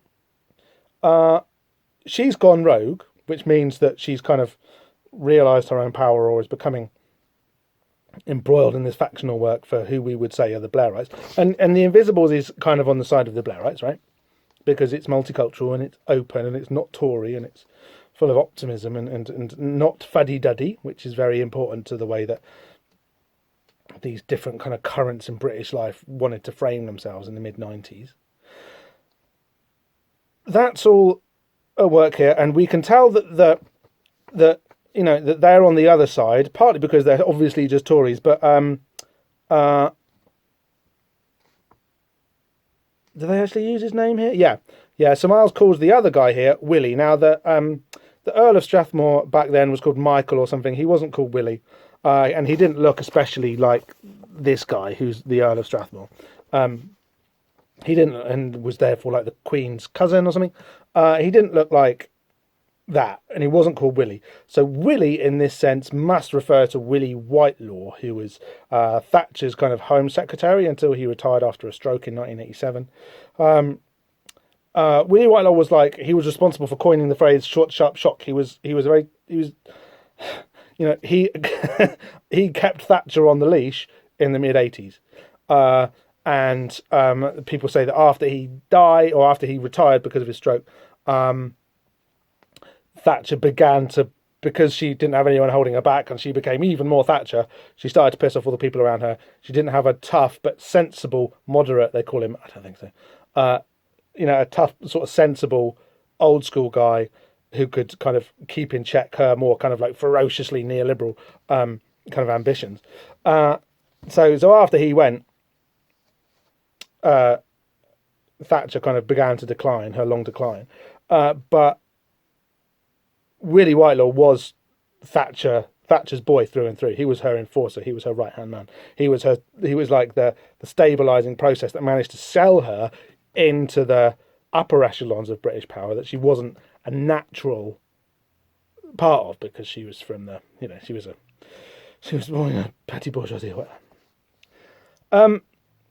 The grocer's daughter, the oil man's wife is what she was. She represented American oil money, basically. Whereas Miles is a bit more old school. He's a bit more British land money and physical empire money, whereas Thatcher was a bit more financial money. Yeah, and they talk about the plan. So they're talking about Princess Di, and at the moment she's just in the tabloids causing problems for the British ruling class, you know, disobeying, basically, which they can't be seen to have. But they're all talking about it, but they're talking about her in the past tense. They basically sound like they're planning her assassination.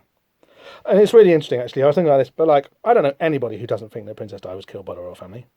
I don't, and most people just don't care. They don't have an opinion about it. But nobody thinks that the idea is impossible or that it's beyond the pale.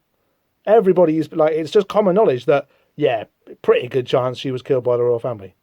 Yeah, and she was the Queen of Hearts. You know, we liked her more than we liked the royals, but they killed her, and we just sort of went on with it. And was like, oh, okay, well, we sort of we bitched about it for a whole week, you know, a lot. But yeah, business as usual.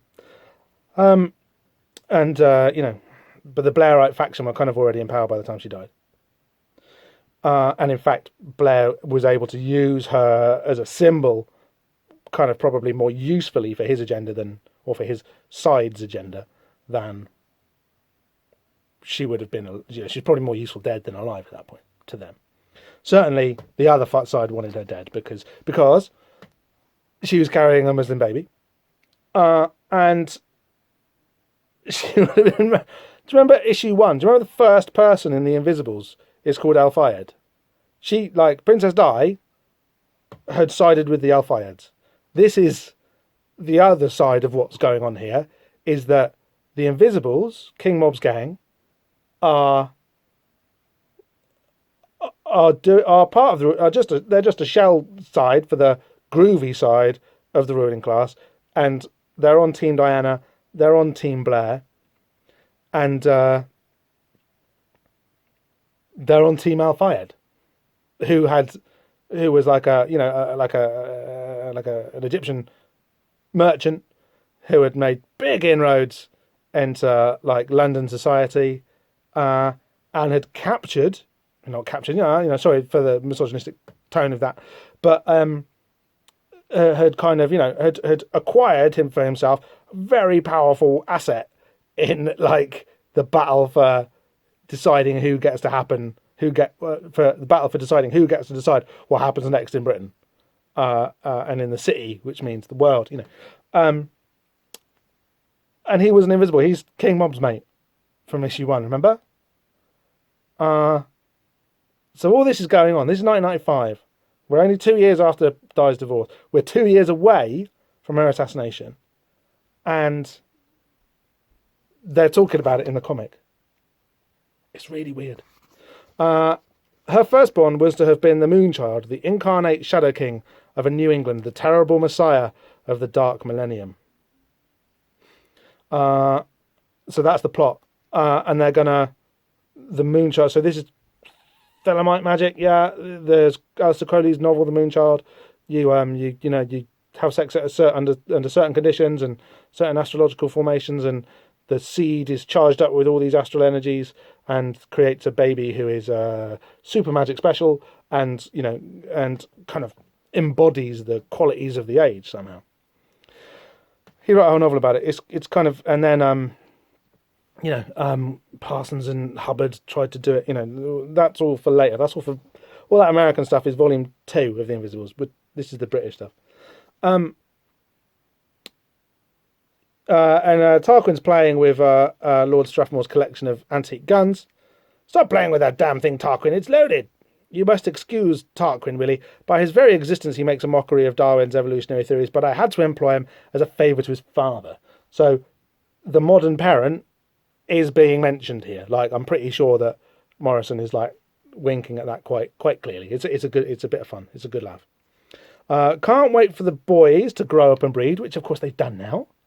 And that's a whole nother heap of mess of stuff, is that there's other not entirely white royal heirs knocking around, and the Tories, as embodied by the Daily Mail and the Daily Express, they can't handle it. They really can't handle it that there's a person of colour in the royal family now. They hate her. They're so vicious to Meghan, who, I don't give a shit. Like, she's a princess. I don't care about her. But the fact that they really can't handle the fact that she's not white is incredible. And Prince Andrew is a much dodgier character than Meghan, and he's kind of just like allowed. Actually, that's not true. They're on his case a bit as well. Not that much, but a bit. But definitely they should, like, they're not on his case as much as they're on Meghan's. So he's got some questions to answer about the way that he's been messing around with young women in America and elsewhere, and that's not as big a story as the fact that she's black and has been on a plane, and that's where the family secret comes in. So they were going to crown William or Harry as the Shadow King of the Dark Millennium, but they're not. They're going to do it to the monster now, and that's where the family secret comes in. I must say, I'll be glad to have it out of the old place at last. So this is what the Invisibles are saying. The secret of Glamsworth is the guy in the mirror. Perhaps it's gone, or the other poltergeist activity will stop. Have you any idea what it's like living on top of an etheric window? So this etheric window is the thing through which the spirit of the Scottish kings has got in via Macbeth, not literally, but storylinely, and the Glamis family, and the way that all of these weird strands of Scottish history emanate and frictionify in Glamis Castle. Cigars and port. Again, and they're talking about the man with the port coming in. They're not drinking port, they're drinking brandy. These are brandy glasses. Port glasses are much thinner and smaller, and I think I'm right in saying that you don't drink port away from the table. I think you drink port with food. You don't relax with port and cigars. That's brandy. So basically they should have just said brandy instead of port at this point. Yeah, they're definitely drinking from brandied glasses, and I find it hard to believe that gentlemen as proper as this would be drinking port from the wrong type of glass. Obviously, you hold it hold the bulb of it in the palm of your hand because the warmth of your hand warms the brandy and kind of helps the flavors mix and stuff. Tarquin's playing with the gun. The butler walks in. Oops! Tarquin shoots him. The guy's dead, and they're cross about the mess that he's made on the carpet. It's great. They're just great villains. They're just great villains. Folk horror tries to force a lot of these really weird class relations into it, and one of the reasons that it's useful is that it does draw attention to the assumptions of the British class system and how weird and monstrous and creepy and spirity it is, how magic-y it is. This issue does all of that, but a lot of folk horror stuff kind of pitches like clergy against commoner, or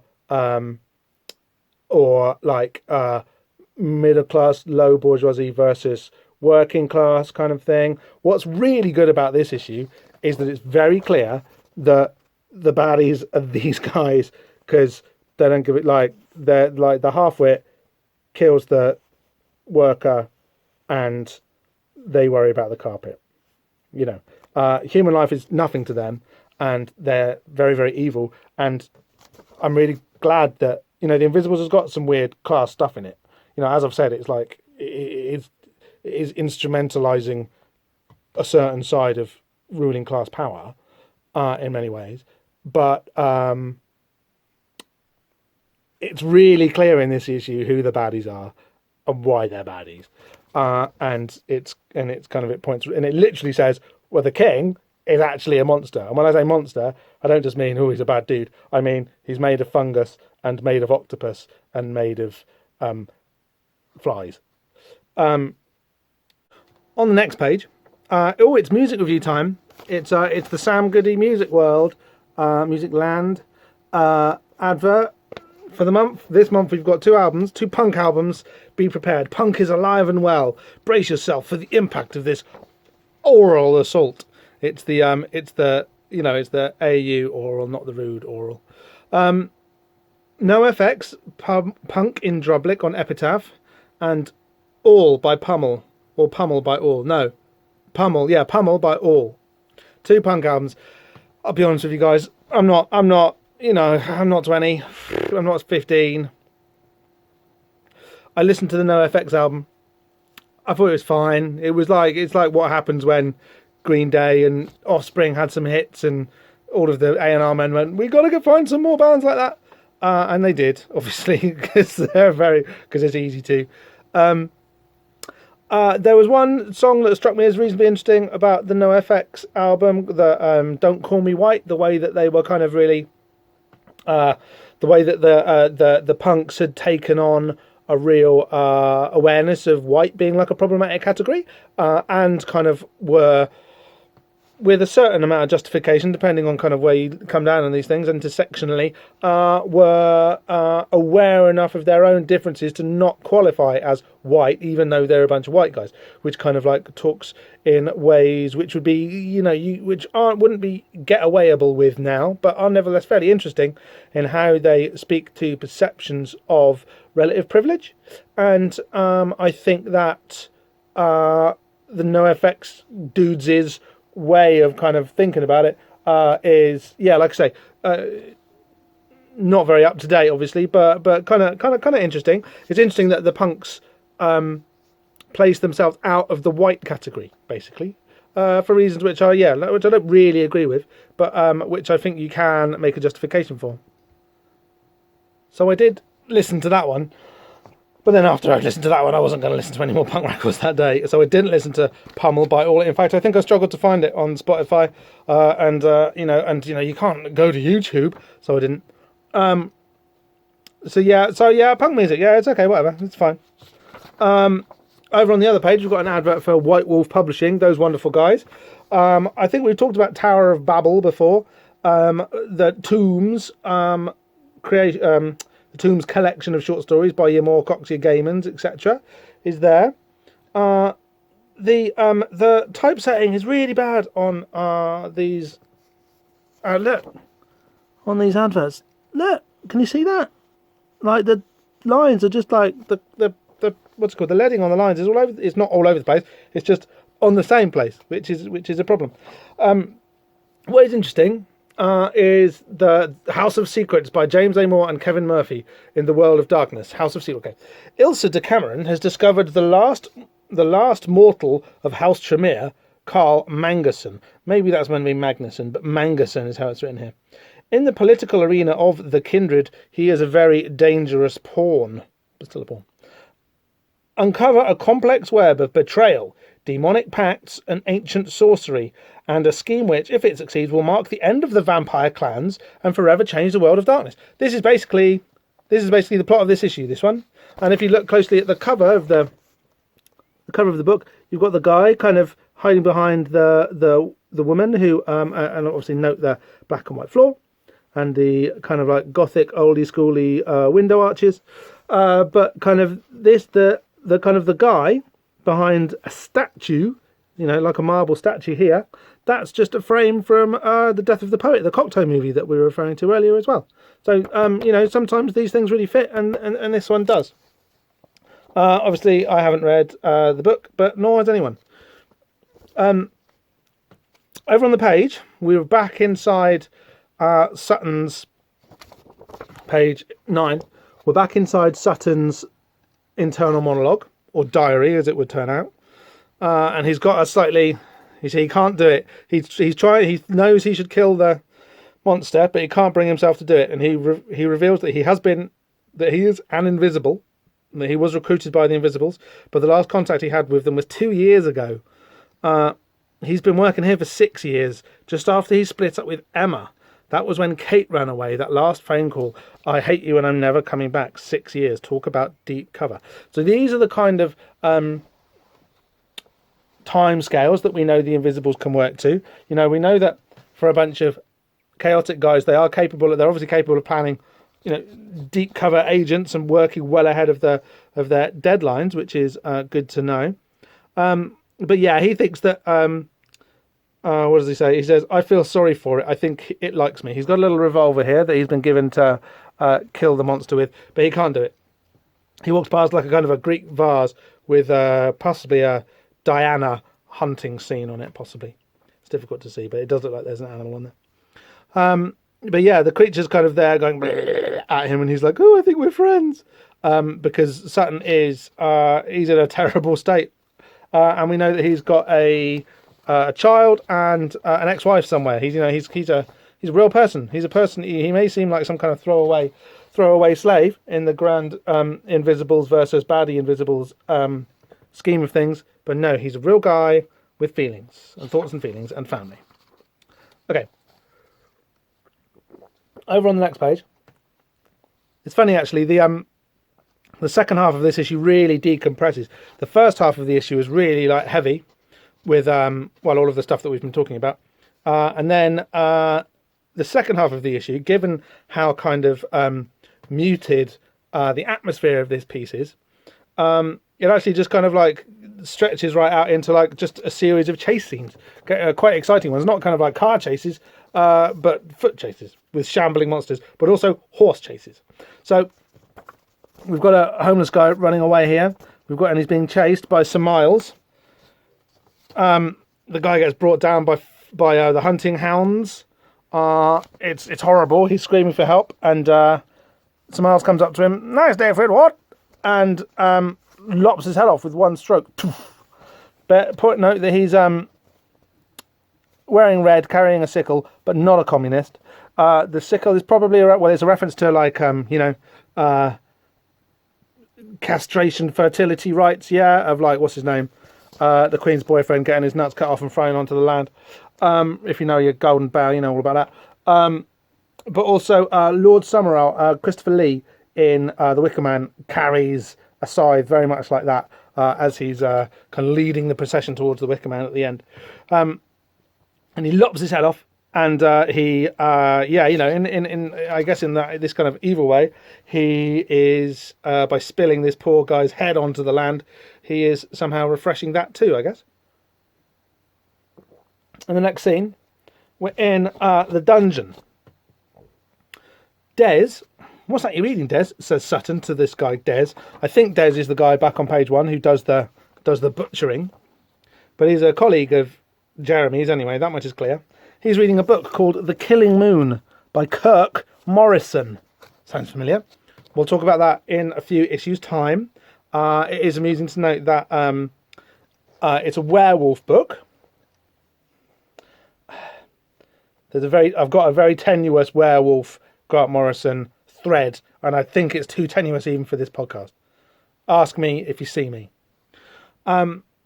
But it's amusing also that it's named after an Echo and the Bunnymen track, because that gives you an idea of how, goth, Grant Morison, but not goth, kind of like sincere indie goth rather than like nihilistic, like Victorian goth. Grant Morison would be, like a kind of a sincere sort of self-serious indie Echo and the Bunnymen style goth rather than a sort of a romantic Sisters of Mercy style goth, yeah. It's about a werewolf, okay, and then they're talking about how they kind of justify. This is like the class. There's this kind of like nicely sort of framed middle management talking about the lower orders, the kind of the shop floor workers kind of dynamic going on here, where the kind of the downstairs, even like the sub-basement servant class, are, feel themselves as being higher than the lumpen proles, who they've got, who were brought in on the van earlier and are locked away in the dungeon here. And they're like, oh, sorry, we're just doing our job. And in a way, it's better to be hunted and killed down by our posh boss doing a hunt than it is to be just sleeping in a shop doorway somewhere. So actually, we're doing them a favour. All of these terrible justifications that middle management use to piss down on the worker, right? Or the lumpen, which is slightly different to the worker, obviously. But it's good, right? So folk horror is definitely about looking at class and how class weirds relationships between otherwise just people. This comic has got all of them in. It's got the middle management, it's got the posh, it's got the lumpen proletariat, it's got the workers, and it's got the king, right? It covers all of the possible little pointless British kind of micro levels of the class structure. And like I said before, it's good that the kind of the antagonism here is very it's just upward. And we're shown here by Sutton how he's working for the invisible rather than being an invisible. He's working for the invisibles, and obviously he's working for the baddies as well. Pardon me. But the antagonism is clear up, right? So a lot of folk horror kind of pits the clergy against the laity, or the workers against the lords, or stuff like that. This being a kind of a distilled sort of version of the form, that kind of channel of antagonism is very sort of clear. But it does take time out to kind of go, oh look at how cowardly and pathetic the middle managers are, because Jeremy is looking at the homeless people kept in the cage, and he spots this one here, who you'll recognise, and that's his daughter Kate, who he was just lamenting the loss of in his diary recently. "Oh, Kate, what have you done to your hair?" he says, which is a very dad thing to say. Good little detail, nice writing. You might recognise her from issue 2. She is chatting to Dane in the subway in London just before Tom comes along for the first time and whisks Dane off to a life of invisibility. She, if you go back and look at that segment, she's only in it for 2 or 3 panels. she's definitely like sort of probing Dane for knowledge about King Mob. Sorry, spoilers for this issue. Doesn't matter. She's a baddie. Yeah, and she's kind of a baddie. So baddies can be homeless, right? And at the same, and then we know that we're in Scotland now. We know that Jeremy's got a very English vibe. But do you remember? She said to Dane, "Why don't you go back to Liverpool?" And he says, "For the same reason you don't go back to Glasgow." So it's possible. It's difficult to do accents in comics, although that doesn't stop your Scottish writers from trying. God knows. But yeah, we think she's Scottish, although Jeremy's got a very English vibe about him, which is I think I said this earlier, but like maybe the Scottish are just as bad as the English, maybe.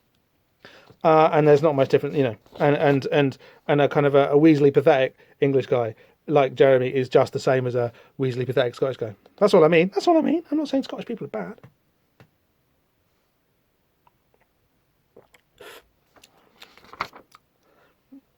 Over the page, you can see the full moon, the hunter's moon, out through the window of the castle windows. And they found his diary.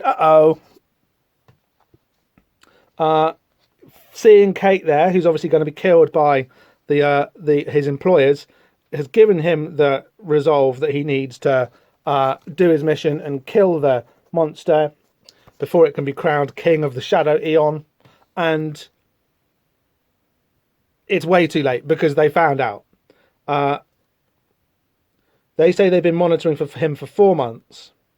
Who'd have thought he'd be stupid enough to start keeping a diary after this time? And Sir Miles is reading his diary sarcastically, and he laments the breakage in their security, because even though they've been monitoring him for 4 months, he's been working there for 6 years. So if he had more guts, then this could have been a serious blow against Sir Miles's gang and for the Invisibles. But now Sir Miles has kind of found out. What we learn about Sir Miles here is that he's got. We realise that he's very kind of he's very cruel and very sarcastically dry, and very kind of psychologically acute, and wants people to know that he's psychologically acute. Psychological acuteness, awareness, isn't a Tory quality that they care about. They don't care. They don't care. They don't care about inner lives and stuff. But Sir Miles understands. He wanted us to find it. The man has a pathetically obvious martyr complex. He sees himself as a tragic hero, racked by pangs of conscience. What rot! He's a coward, desperately hoping that someone will catch him and punish him for all the things he's done wrong in his miserable life. Obviously, this helps to justify, and if you kind of extend that out to the people that he's going to be hunting later, this helps to justify Miles's terrible actions to him. But it's interesting that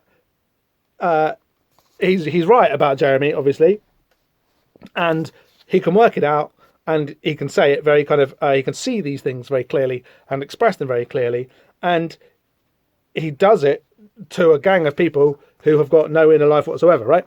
Tarquin and Willie. So that marks him out as being a bit weird for his type as well, because he understands how people's minds work. And then we've got these kind of nice parallel indoors, outdoors strips, left and right, in this nice bit of sequencing on page 15. So the one of the guard is kind of trying to scare the homeless people into running to make the hunt good, and he succeeds indeed by killing one of them.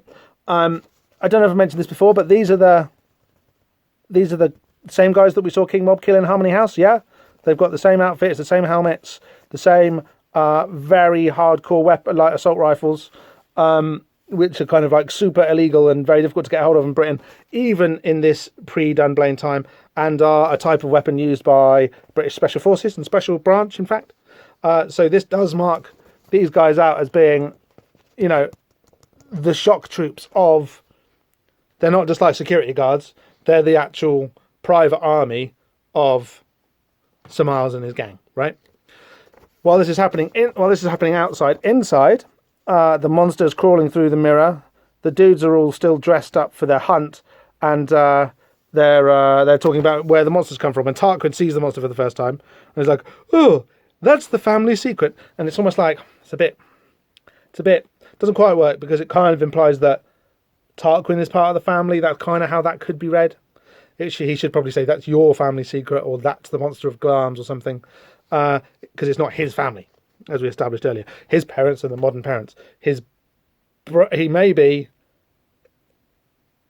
Sir Miles's nephew, maybe he isn't, but he may be Sir Miles's nephew, but his parents aren't the Strathmores. You can see a little Strathmore in the background there. And Sir Miles explains, this was the result of the first attempt to create a royal moonchild 200 years ago. So either this monster's 200 years old, or time happens very differently on the other side of the veil. 200 years ago would make it, 1780 odd? So, shortly, Glorious Revolution is over by then, late 18th century. It's kind of happening about the same time as the French Revolution, isn't it? So what were the English doing during that point? Well, I don't think we'll ever find out. Well, we do find out they were making a royal moonchild. The baby's body and brain warped under the pressure of the ultra-dimensional emanation it was made to contain. Nevertheless, this is the rightful Earl of Strathmore and our future monarch. Whoa. So that's creepy and horrible, and poor moonchild in a way. But it explains the kind of, the Crowley-like moonchild magic thing. That's all fairly easy to understand. You try and have a magic baby. We know that the ultra-dimensional emanations that were put into the exploded Migo fungus creature that Mob and Dreams found in the church under Philadelphia do that. The pressure is bad and makes things pop or distort anyway. So this guy is the moonchild has got a ultra-dimensional emanation in him still, and he was just kind of too sort of rough and shambly to have done the job that he was born for. Over on the next page, we can see we get some monster vision here, because he's been set loose on the homeless people who are running, and they're like, what's going on? Shut up, run, bloody hell! And the monster's on them. He's good at doing the hunt. He's tearing them up. He's a scary monster. And we think that he's only got one eye, right? That's kind of what this circly ripple effect that he, in his POV, is implying, is that this shiny eye that he's got, that's his only eye. It's not like he's got like another one. Over on the next page, we've got an advert for Primus. Did not listen. The only thing I know about Primus is that they did the soundtrack for South Park. Therefore, did not listen. Not gonna listen. Morpheus on the other page. No, second visit in his kind of mysterious way. This episode, or is it? So that's Morpheus, like the Sandman, and maybe this here. That's probably Daniel. You can tell because he's whiter. He's got white, like Morpheus dark hair, Daniel white hair. I think that's basically the difference. So we've got Morpheus and Daniel in this issue, and we've got another full moon, and we've got the werewolf-esque monster howling at it. We've got the poor woman there, she's dead. Kate's running away across the barn, and Kate! And her dad has come to rescue her, Jeremy. Dad, it's killing them, they won't get you, don't worry, I'm so sorry that I went away, I've got you back, I'm so happy. Then, this guy here, who, he's obviously meant to remind us of Tom of Bedlam, even though it's not him, with the homeless guy with the nice dog. He's trying to make his escape, but he falls over, breaks his ankle, and the monster's on him, more screaming, more chasing, oh god, never mind that. We'll cross the river here. Quick little interlude for the river. The river that they're crossing is mentioned in our friend here, in Anthony D. Hipsley Cox's Haunted Britain from 1972. So this river that runs through the forest next to Glamis Castle is called the Dean Water, and it has its own little line, and I'm going to do a Scottish accent for it. Because it's cursed. Yeah, so it's a cursed river. It's a scary, bad river. The Dowie Dean, it rends its land, and ilka 7 year it takes an. Ugh, creepy. Every 7 years it takes someone. Someone dies in it, and so it is here. So, but and time and space is a little bit middly modelly here, but that's okay. There's a tree. It's making a bridge across the river.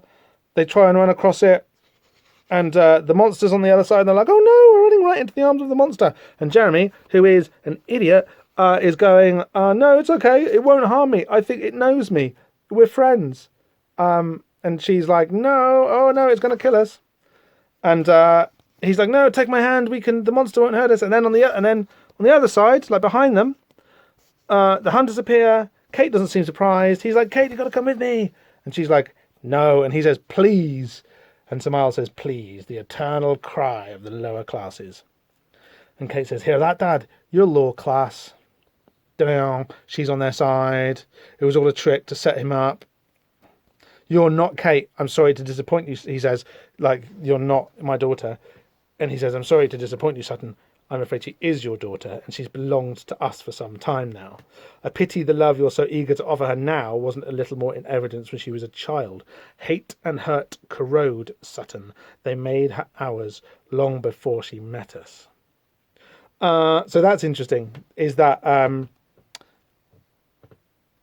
there's a kind of an awareness of his evilness in Samael's, and he knows that hate and hurt corrode, which they do. Not to say that if you're hated and hurt, if you hate and are hurt, that you become evil yourself, but it's not good for the soul, long term. So she's on their side, has been all along, and thought, oh dear, and was trying to get Dane to spill the beans on King Mob back in issue 2.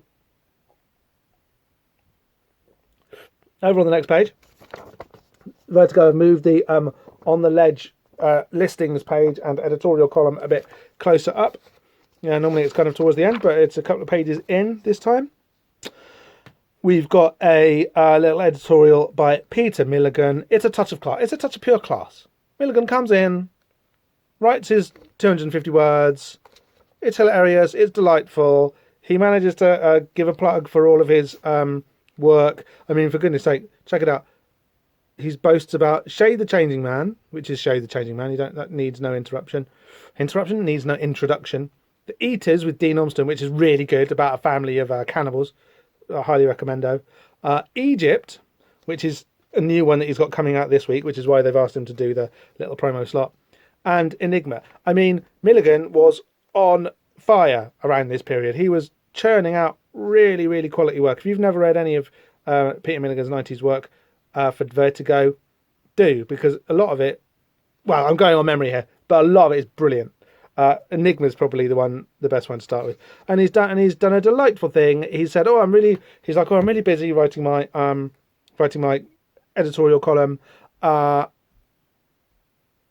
I'm really busy. I haven't got time to spell check it. So there's all these lovely little deliberate spelling mistakes that are very witty all the way through. It's great.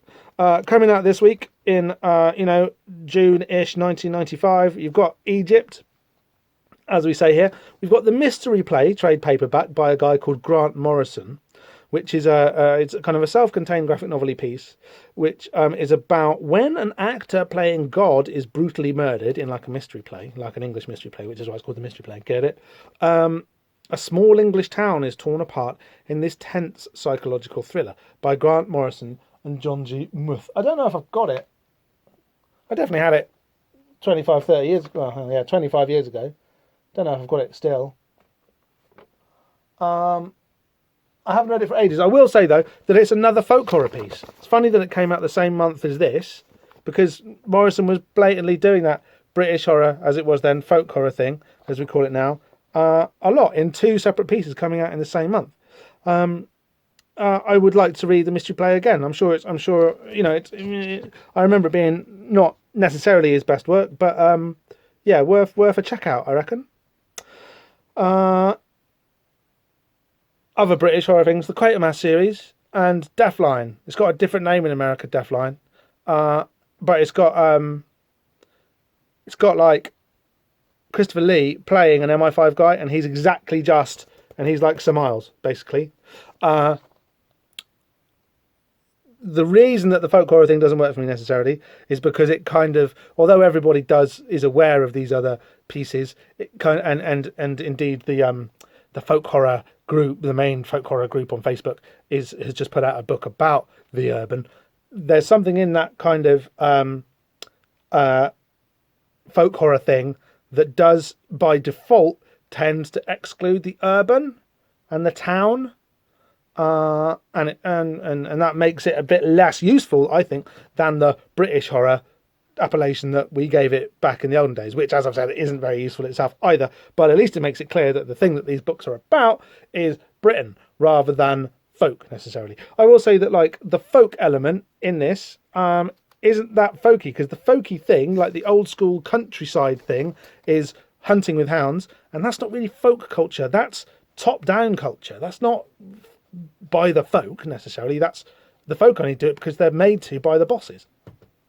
Also this month you can buy audio stuff. Coming up next month we've got more stuff about Sandman Mystery Theatre. Oh yeah, this is the one where he meets Morpheus, where the both of the Sandmans meet. Vertigo Visions Prayers is coming out next month. I've read that. That's fucking rubbish. That's a terrible comic.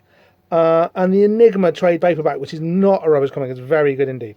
So pretty good month to be a Vertigo fan again. Was June 95. Where are we? Oh, that's right. So Sutton's realised that he's been betrayed by Kate, and he actually looks at the monster as if to be like, oh mate, that's not great.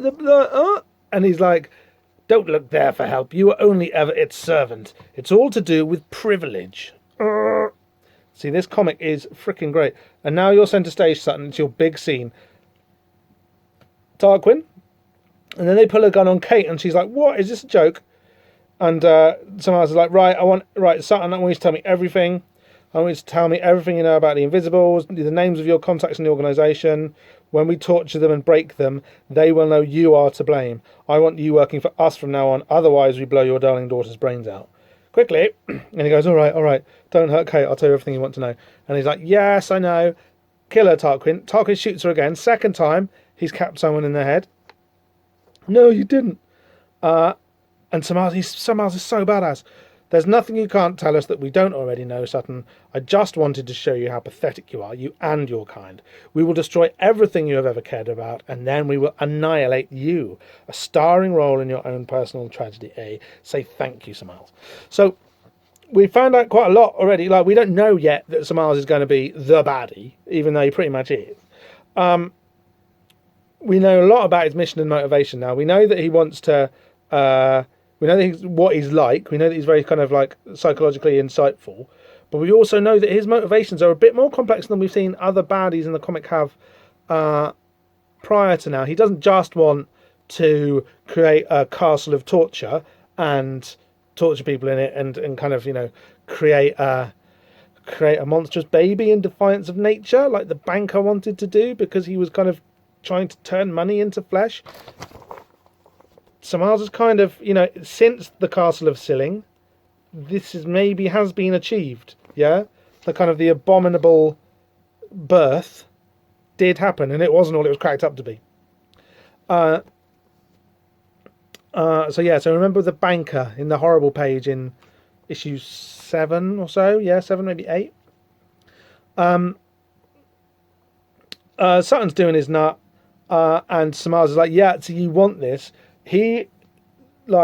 Samaras' mission is like, he wants you to know that he's beaten you, and also for you to kind of accept your role within the new having been beaten thing, because his understanding of like lower class psychology is such that we're all desperate for the kind of punishment that it's his lot to mete out to us, that this answers kind of some neurotic need in us, which is obviously massively self-serving and dickish, but does does represent an evolution of the historical evolution of the motivations and values of the baddies that we've seen previously, and also does have a certain isomorphism with King Mob and Boy's thing when they were explaining to the Marquis de Sade that we want everybody to be happy in our utopia, even the baddies, and we want them to love us for it.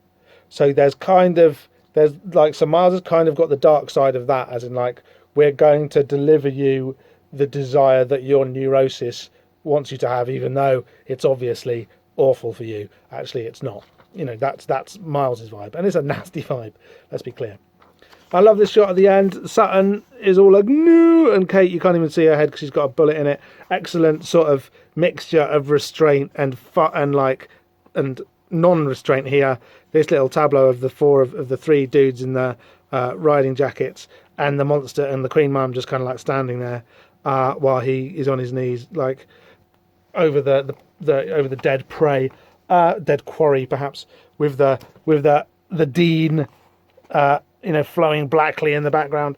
It all comes together terribly, terribly, terribly well, I have to say. There's this issue, when you notice the way that all of like the info stuff is packed into the first 10 pages, and then we get what is basically just a really creepy but quite long and kind of not graphic but kind of drawn out and quite fast paced chase scene. It's really well constructed as a horror comic, you know. So because a ghost story can afford to, just kind of creep you out with atmosphere, but a comic has got to have thrill power. It's got to be trashy and it's got to push a little bit. So it's got to give you a chase to dramatise and narrativize the thing that a prose story could kind of like be a bit more gentle with. No, it's a comic. It goes for it. That's why comics are good. And we finish off almost as we begin with a man pushing the sweets trolley with the cloche on it, serving cloche. Yeah, cloche, yeah. Down the corridor, but it's not Jeremy, it's Des, and under the cloche is Jeremy, all trussed up like a dinner, and he's like, how did you bookend, Des, the book you read? And he's like, goodies one. And he's like, oh, that's nice. It's nice when the goodies win, isn't it? I'm not scared at all, Des, because actually I think it likes me, which is brilliant, because remember, this is the Queen Mum, and dudes like him think that the Queen is on their side. We saw a load of this month in Britain, where everyone's like, Mom, please come and rescue us from Boris Johnson. And it's like, you absolute dicks. The Queen is not on your side, okay? She's the leader of the Somalises of the world. And everyone's like, oh, Mom, as if she actually gives a shit about normal people. It's just so self-deluding. It's just so self-deluding. Like this plonker here, who didn't manage to kill the Moonchild when he had every chance to over 6 years. It's great. The baddies have absolutely smashed it this month. This episode, the baddies win, and then they win, and then they win a little bit more. And the baddies are being brilliant. We've met them. We know what they look like. They look like Commissioner Gordon, and with a posh accent, and what a great issue. On to the letters column. Invisible ink. Many thanks. So this is Morison's editorial voice, obviously. Many thanks to the stalwart John Ridgway for his fine classical work on this, the very first issue of The Invisibles, without any swearing. I'm not clapping for the lack of swearing. Not swearing is never good. For John Ridgway, yeah? Round of applause. Really, really brilliant art. Check out John Ridgway's work wherever you can find it. We love him, and I'm really glad that he's here on this issue to provide this kind of to prove that The Invisibles has got this kind of texture and this kind of potential in it, that it's not kind of like all Britpop. It's all kind of, it's like a bit more than that. It's a bit folky as well. This is sad. Okay, I'm going to read out all of this. I just got back from Australia with the red dust of the Antipodean desert still clinging to my caterpillars. After a couple of weeks of beautiful sunsets, lovable lizards, and the magnificent stars of the southern sky, I'm home to no money in the bank, the sad death of Princess, much beloved cat, and no entirely convincing reason not to end it all with a stiff fistful of vitamins. But then again, there's always the letters. So kind of like suicide joke aside, poor Grant Morison, his cat died this month. Sad. The letters, they're not a great bunch of letters this month, to be honest. And Morison's obviously, he says, cranky, me, nope, I'm just too depressed to reply this month, John, after the first letter. The first letter, first letter's kind of boring. From John Egan from San Francisco. He mentions Joseph Campbell Clang. Then the next letter is better. Old Man Green, Northfields, West Ealing, London W13. Some very kind of like woozily balanced irony from Old Man Green from Ealing. Sometimes London don't seem that appealing. Maybe your lover is living in Deptford. I always think of that song by David Devant and his spirit wife when I hear it, when I think of Ealing.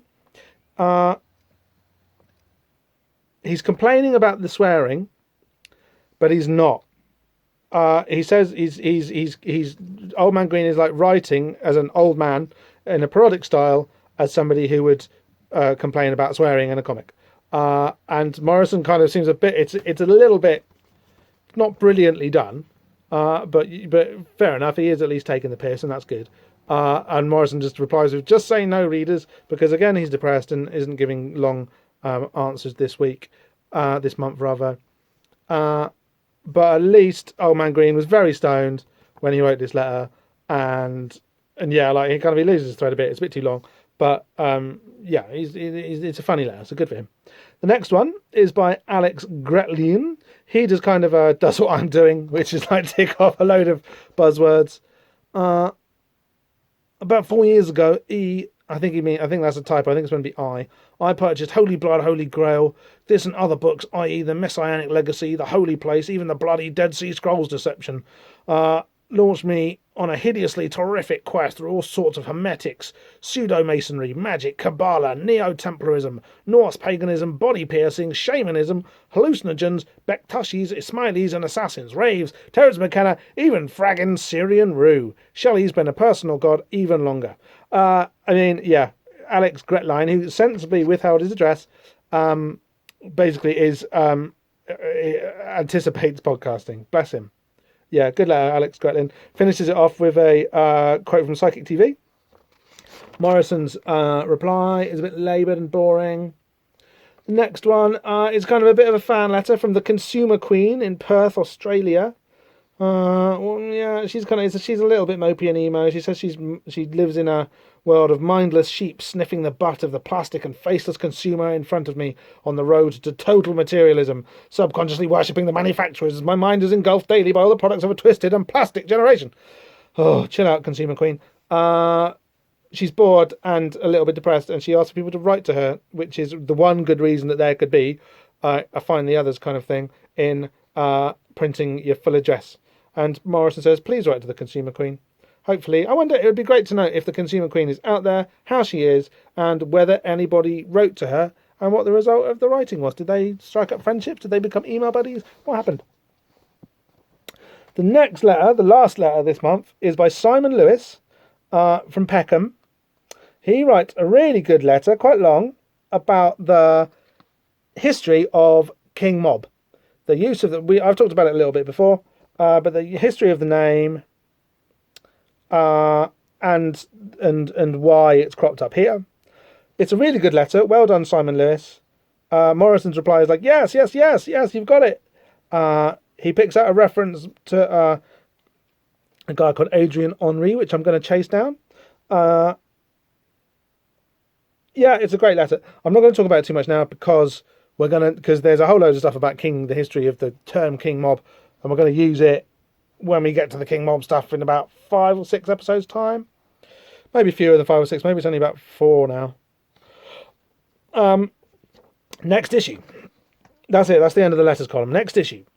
In the vast and never-ending cosmic struggle of good versus evil, what makes anyone want to be a bad guy? And a bad guy's born or made. One man's life and death may hold the key in the last of our 3 one-off stories as Steve Parkhouse brings his artistic wizardry to Best Man Fall in a month's time. Now, everybody says that Best Man Fall is the best issue of The Invisibles. I don't think it is, really. But it definitely has a flavour of its own, much like this one has. So we're looking forward to that, because I haven't read it for a long time. I think it probably sort of is a bit see both sidesy. I think it's probably a bit too. Anyway, we'll get to that next month. But yeah, really good episode ahead. Looking forward to seeing it. Okay, we're coming to the end. On the inside front page, we've got Morison falling down, interestingly enough. So it says Best Man Fall here. That's the title of the next issue. And then we've got John Constantine falling. Crushed by the mistakes of his past, will John Constantine be damned today or reborn tomorrow? This was, I think this is the kind of an advert announcing the start of Paul Jenkins's run on Hellblazer. Nice Sean Phillips art, who of course drew our cover, draws all our covers currently. Yeah, there's John Constantine from the old Macca falling over. I have never read any of Paul Jenkins's run on Hellblazer. I think he's the only writer who did a significant run on Hellblazer about whom that is true. No offense to the guy. It's just that I will read one. I'll read one. I'm sorry, you've won me over. I'll read one. I'm sure they can't be that bad. Batman Forever on the final back page advert, the colour advert. Jim Carrey, Tommy Lee Jones, Nicole Kidman, Chris O'Donnell, whoever that is. Do you remember him? He played Robin in that Robin one, didn't he? And Val Kilmer, he's great. Bat Signal. This is the first of the Joel Schumacher ones. Oh, there's the Batmobile too. Which were kind of like which kind of seemed innocently camp at the time, and now it's like Epstein. We're not really too sure about Joel Schumacher anymore, are we? And that's interesting. Like that maybe, allegedly, you know, he said he was like, you know, because Joel Schumacher, yeah, not getting to that. But yeah, maybe these are the creepiest Batman films. Maybe they're not camp and annoying. Maybe they're creepy. I haven't seen it for years. I'm not in a hurry. That's it. That's Batman. I sorted Batman out. Thanks for watching, whoever you are. Thanks for subscribing. Shout me up on @bobsy- on Twitter. Do your due diligence and support Diane on Patreon. Check me out on forthcoming Shadow Trap and Diane episodes and all that. Thanks ever so much for watching. Send me your complaints about how rubbish I am at doing this. And thanks for watching. Thanks. It's over. Bye. Thanks. Bye.